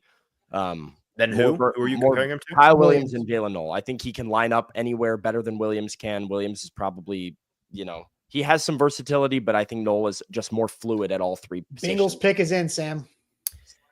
When I think about, sorry, let's listen to what they take first. Demetrius Knight Jr. Okay. Knock yourself out, Titans. Gladys Knight's grandson. Actually? All right. Yeah. Yes. Knock yourself out, Bengals. Well, relative. I don't know. Grandson, maybe. And Noel is also faster. Grandnephew, maybe. Noel is, I'm not sure Noel ran a faster 40. They both ran fast 40s. I'll have to check up. I do know that something that the Titans, again, we're talking about guys and we're talking about things that they've kind of latched onto that they really want. And one of those things at the top of the list that I ran down in a show a couple of days ago was dying for guys that are good separators. And I'm not saying Noel is a bad separator, but Kyle Williams is clearly the better separator because he's one of the best separators in the entire class. Dude gets open. So I could see the Titans really valuing that trait in him. Kenneth has a good question because I thought the same exact thing. Seattle has 50. Why did the Titans get 52? Played hardball. I don't know. Yeah. There's a lot of, It's the art of the deal. What can I tell you? You got to take our worst pick. We don't know who might be there. Yeah, just Denver is sitting there. Like, does Denver worry you for a receiver or an edge? Yes. Denver. They're Denver receiver, yes. Yeah. Yes. Denver probably will take a receiver here if I had. So that's who is between the two Seattle picks. Seattle could take a receiver too. Yes. Both of them could take a receiver right here. Okay, Seattle Seahawks on the clock. They have, and honestly, Noel and Williams both like guys that are probably primarily slot guys, like Jackson Smith and Jigba, Cooper Kupp, and then Jalen Noel or something like that would be really good. The Seahawks pick is in already. They got it in quick. All right, I'm not looking at chat. Who's nervous? Yeah, Curtis says, "No, I'm scared." I'm a little tight. I'm a little tight that I feel like Jalen Noel's about to get poached. Probably. Shouldn't have gone down to 52. Well, you don't trade to 52 banking on getting Jalen Noel. That's the whole point. All right, let's see what we got. Come on. They're in commercial. They're going to commercial. It's going to be a while. This one's going to get tipped. Easton, eyes. Eyes, Easton. Eyes. Eyes. I disappoint. Staring at it. He's literally hitting refresh on his notifications on Twitter. Oh, man. Oh gosh. See, the thing is, it's not been tipped yet, so that's it's gonna bother me though, because your reaction is gonna give it away regardless, and that's why I'm like, are you ready? Get away. Wait, we need you to close all. Yeah, we need like blinders on for Easton. Yes, there we go. And don't look at chat because chat's gonna ruin it for you guys. All right. Oh, I've got chat closed. I'm looking at. I'm going to read some super chats because Kicker the King, while we're waiting, did bring this up about the jerseys. Titans have to submit official paperwork to the NFL for creating new uniforms. It's a 2-year process, and so if that's happening for 27, it's got to happen going now. Yeah, I think they're getting that going now, and 2027 offseason. Welcome to the new stadium, new Titans, new stadium, new look. This is a pertinent detail that I just got on my watch instead of my phone. The Broncos traded out of the pick. Whew. Oh, okay, that is so pertinent. The Panthers, who are not wide receiver needy, now have that pick. Now, did the Seahawks take a receiver that the Broncos won? The Broncos are pissed and they got out of the pick because Hey, no watches, buddy. Take your watch off and throw it away. You're ruining all the fun. All right. Eric says, epic, guys. But what's with these new uniforms? So if you missed it, by the way, like the show, Sam did disclose some info about new Titans jerseys that he talked with Warren Moon. They're coming. They're coming for 2027. They're going to be very similar to the Oilers jerseys, but Titans branded. Titans branded Oilers color scheme jerseys for 2027. So that should be somewhat coming soon. And then Julia says, if Cam is a bust and Warren Moon did this with jersey number 1, then what? Well, then, Easton and I talked about that earlier. We were like, still going to be weird if he sucks. Then you don't have to worry about it anymore because it's going to cycle out.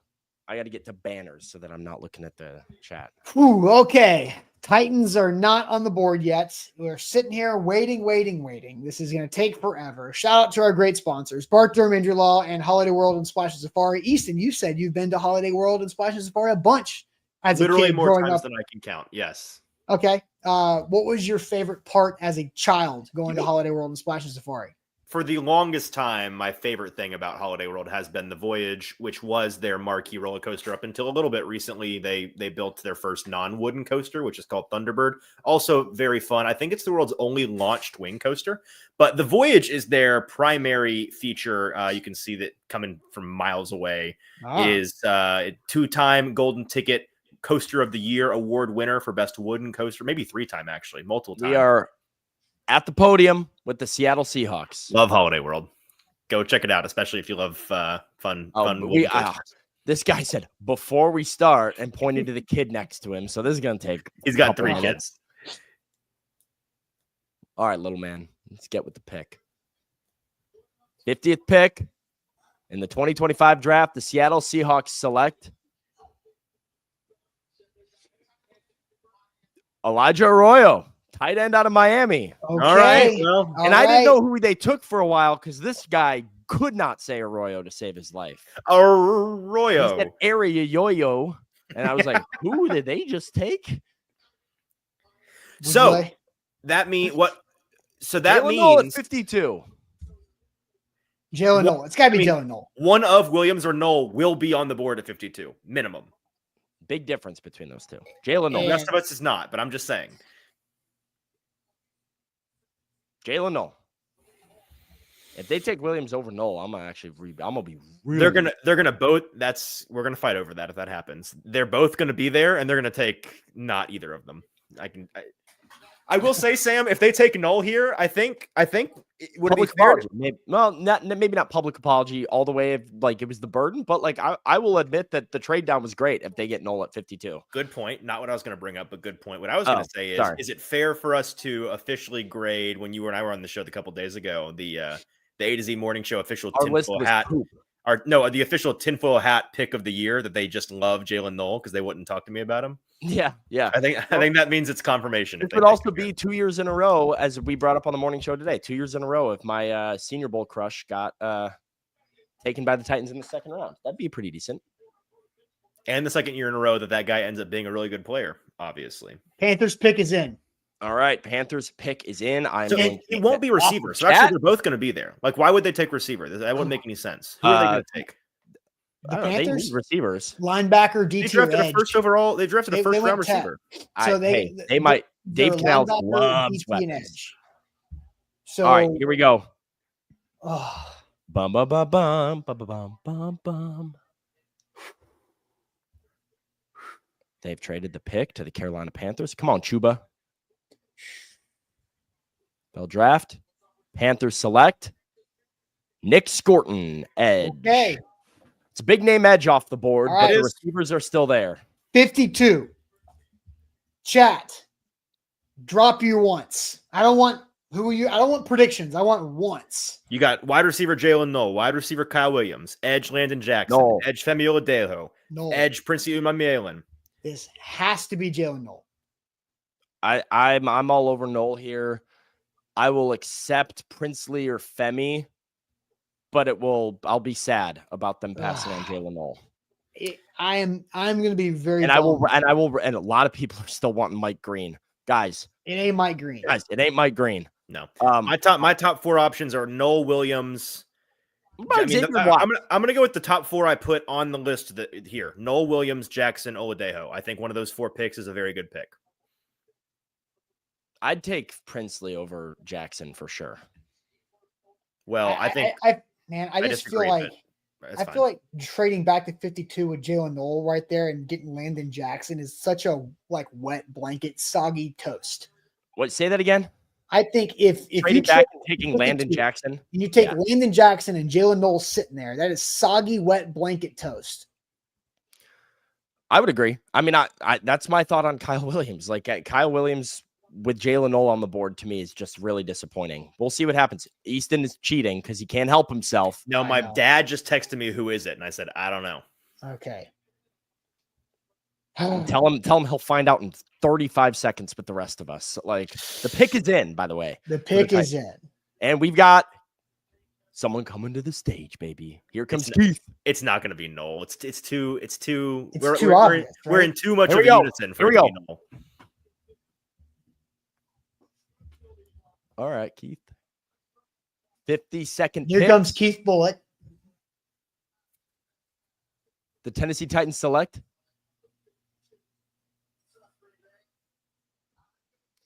Femi Oladejo. Good pick. Femi Oladejo. I said Edge rusher out of UCLA. One of the four that made sense, and I think that makes a lot of sense. I mocked him to the Titans a couple times, so I like the pick. They brought him in. He's one of their 30 visit guys. Yep. Desperate need addressed, and they can now go receiver maybe a couple of times here in the next couple of picks that they have. Yeah. It's all right. I mean, they have literally nobody at edge. Now they have a guy at edge, so that's good news. You could have done worse. I think I like the player at 52. I think it's a good pick at 52. Okay. Femi Oladejo is a good let me read. I've got our A to Z Sports board updates here. The only thing that makes me kind of feel about it is because you were picking 35. And so I like Femi Oladejo at 52, but you could have got to me, this is where I was disagreeing with Easton earlier. And where I think there was the difference between the guys that were going around 35 and that we've seen go over the last 17 picks and Femi Oladejo to me, I feel it's pretty significant. And I would have much rather have stuck and gone for Azaraku or Burden or one of these guys that or Nick Emenwari, right? Like one of these guys that I think is a real day one major impact player. I like Femi Oladejo, but as your second round pick, as your best player that not Cam Ward out of this draft class, does it move the needle? I don't know. I mean, so just at the position, there have been 3 edge players that have gone today. The Titans got the 4th one. So the 3 that they functionally passed on at 35 are Donovan Azaraku, which I think is a tier above Oladejo, JTT, who is a half tier at best to me, and Nick Scorton, who I think is a step below. So again, I don't think that they gave up a whole lot if they were edge all the way. Now, receiver may be a different story, like the receivers they functionally passed on, Luther Burden, and actually that's it, just Luther Burden. Are we worried about the production? All right, let me read some things on Oladejo. This is from our A to Z Sports predictive big board here.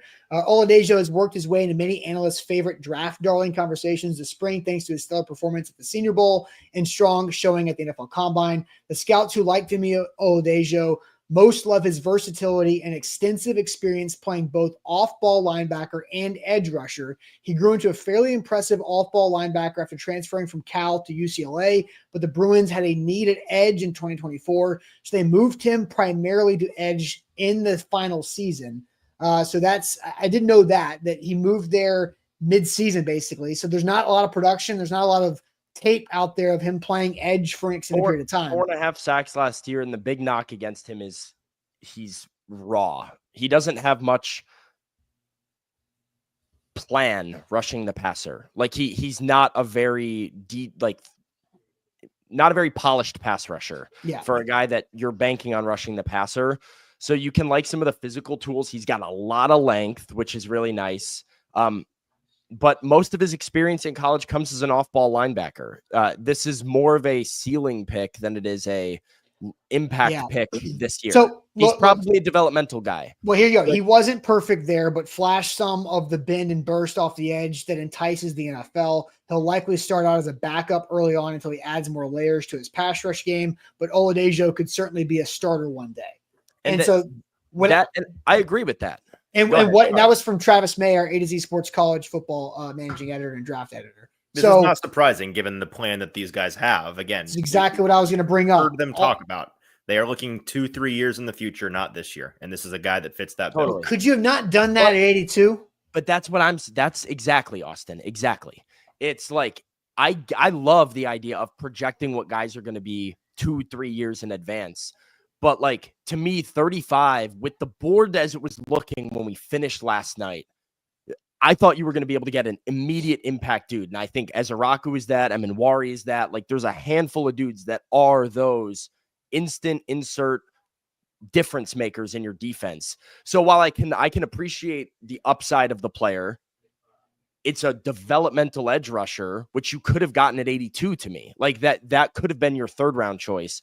You could have gotten a guy probably of a similar tier at 103, just in terms of like guys with skills that are developmental. The A to Z predictive board based off of like where people go have him at 104. Now there's so many things that have changes, obviously. NFL.com has him as a third rounder. In the beast, he's a second to third round pick. This is appropriate value for him. 52, but it's early. Like even in that, right, which is the highest evaluation we have, he's a second to third round pick. You took him mid-second. So yeah, but I think this is the range that you take a guy like this who I think you are overselling the idea that he is this he is developmental in the sense that he hasn't reached his ceiling from a production standpoint, at least not in college. But I'll be curious to see what the Titans say about him, because I don't think that when you look at his tape last year, which I've not watched in a couple months now, I'll have to bring it back up.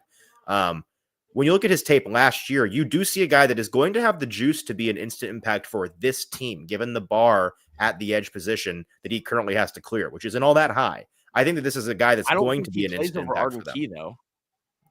Over him, alongside him. I just think he doesn't play over Draymond Jones. Like, maybe he's in the rotation, but he's not like a regular down guy for you.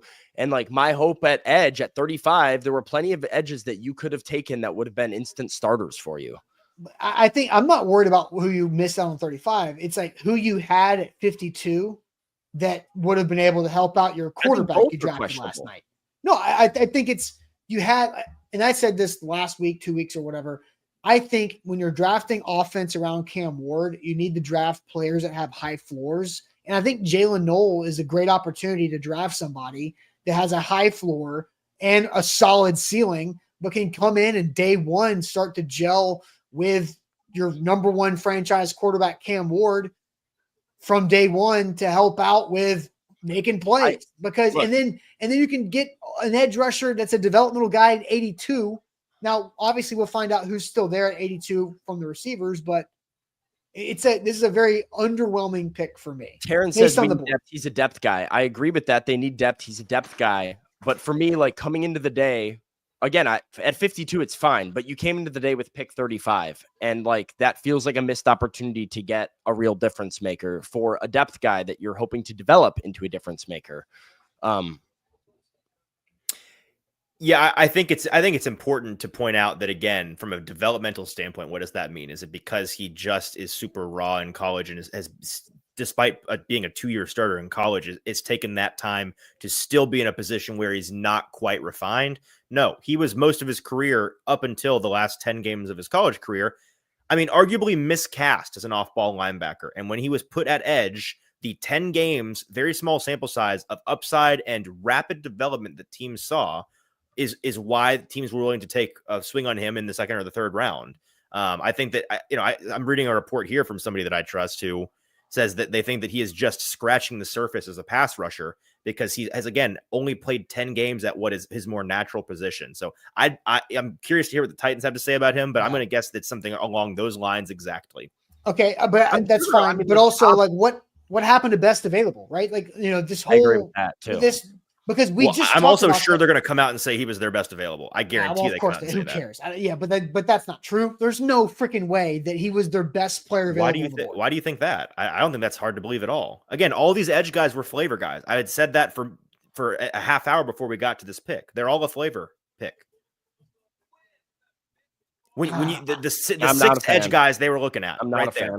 The six edge guys you were looking at right there. Go big board by big board. Each big board's going to have them all in a different order. They are flavor that's guys. Fine. I get you on that. But like, is he the 52nd best player on somebody's board?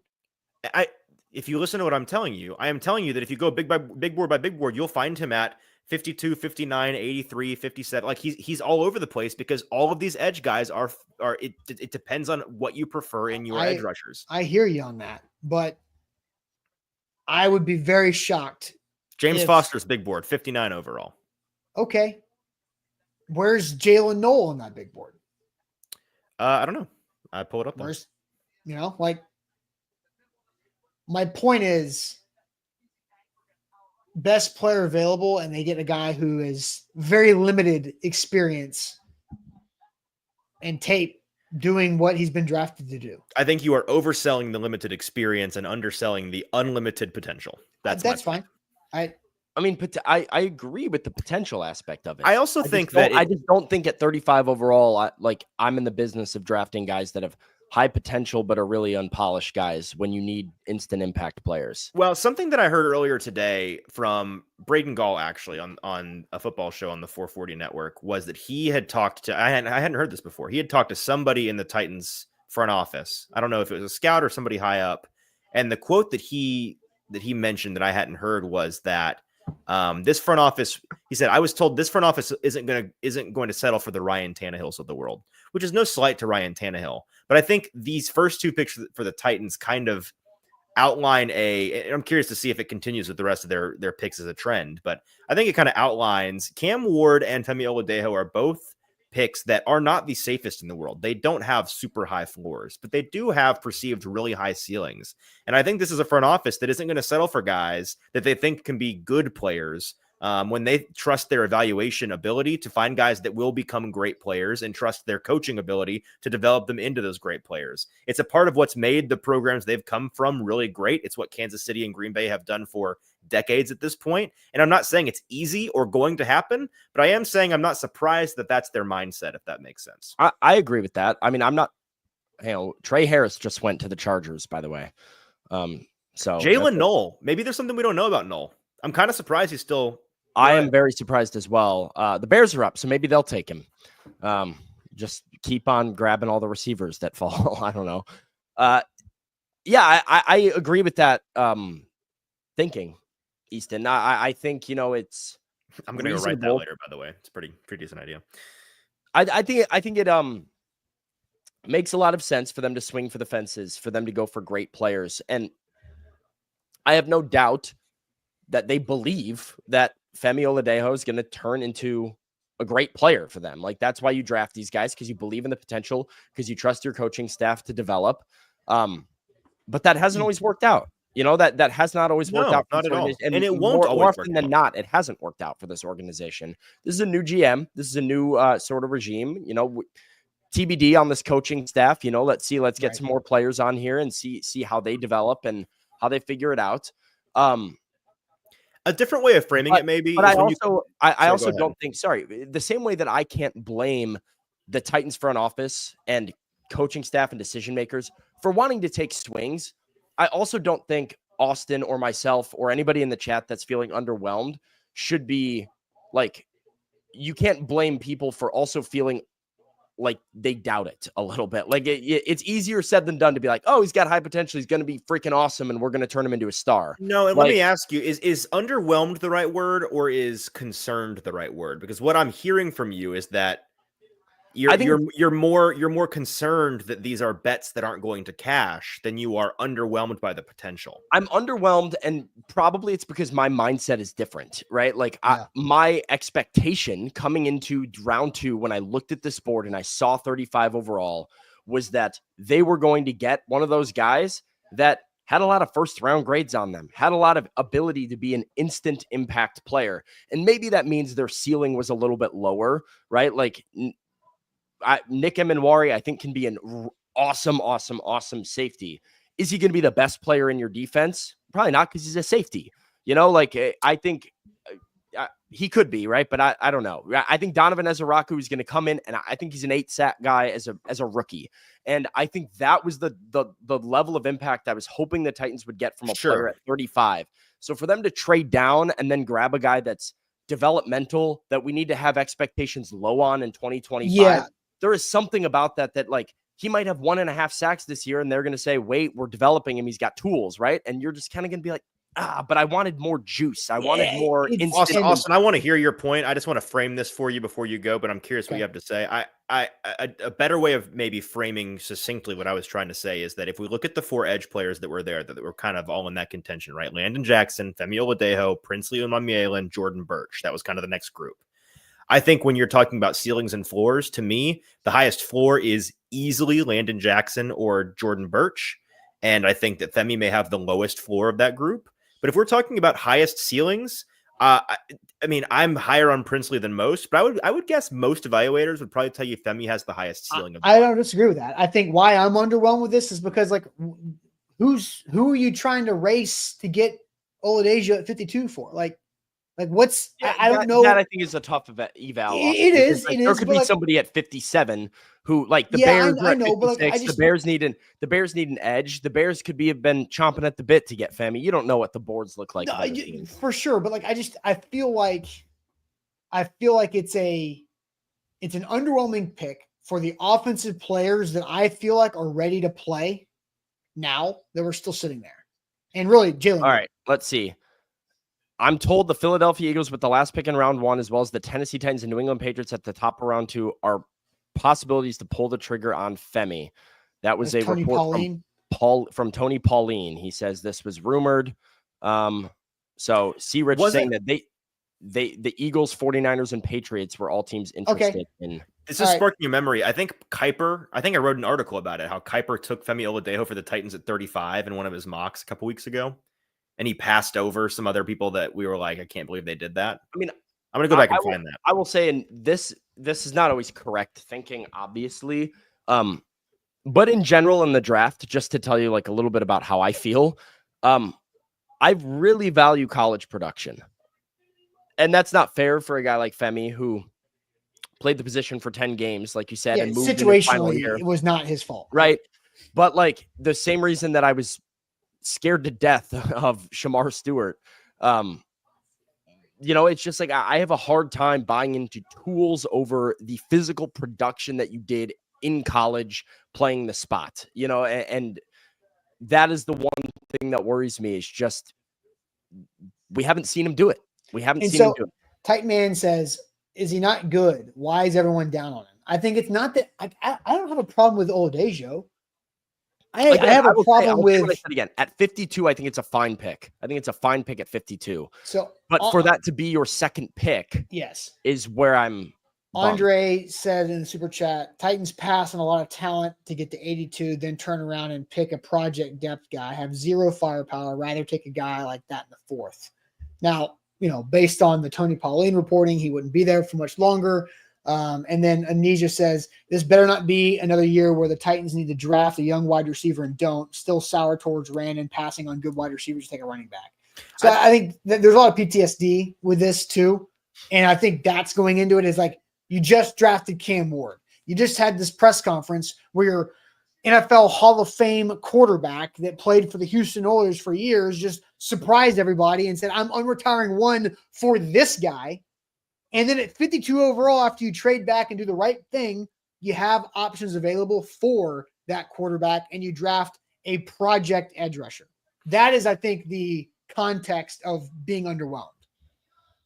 Another important thing to point out, I think, is that I think that people are misattributing this mindset of with other positions. We think about how receivers on day 3 are more project-y types. And that's because they have you find a lot of guys on day 3 that don't know how to play receiver literally, but they're freak athletes. With the edge position, it is such a unique, it's such a unique position in terms of the requirements physically that you see, like, you don't really find guys that are athletic freak projects at edge on day 3. And as I pointed out in an article previously, the last 5 years, guys that have really been productive at the edge position on day 3, the list is really bleak. So I guess my point is taking a quote unquote project at edge in the middle of day 2 is actually not all that uncommon. And I don't think it's the same as taking a project at a different position in the middle of day 2, because edge is such a premium position that, again, you kind of have to find in the first round if you want a true star. All right. Let's make sure you hit that like button, like the show. We are going to break before we get to the 3rd round pick at 82 overall. Let's wait and see. Oh, the Bears just picked, right, Sam? Yep. The Bears. All right. We're at so we now. So we can skip out. And the Titans are at 82. We will be on live roughly 75 overall. So make sure you have your notifications on Facebook and on YouTube, and we'll get ready for that. Easton and Sam are going to work on some content coming out as well during this gap, and we'll see how the board falls for the Titans at 82 overall with the pick they traded with the Seattle Seahawks to get back in the 3rd round. But make sure you hit that like button, like the show, and also shout out to Bart Durham Injury Law, bartdurham.com. Their phone number 615-242-9000, and also Holiday World and Splash and Safari. Get your tickets today, holidayworld.com. Opening day is May 10th. Use our code ATOZ to get an extra $5 off your tickets there. We'll see you guys here in maybe an hour and a half or so until the right around the next 18 picks, and we'll be back here. So make sure you hit that like button, and we'll be back here before you know it. Enjoy the 2nd round. See you here shortly. Thanks.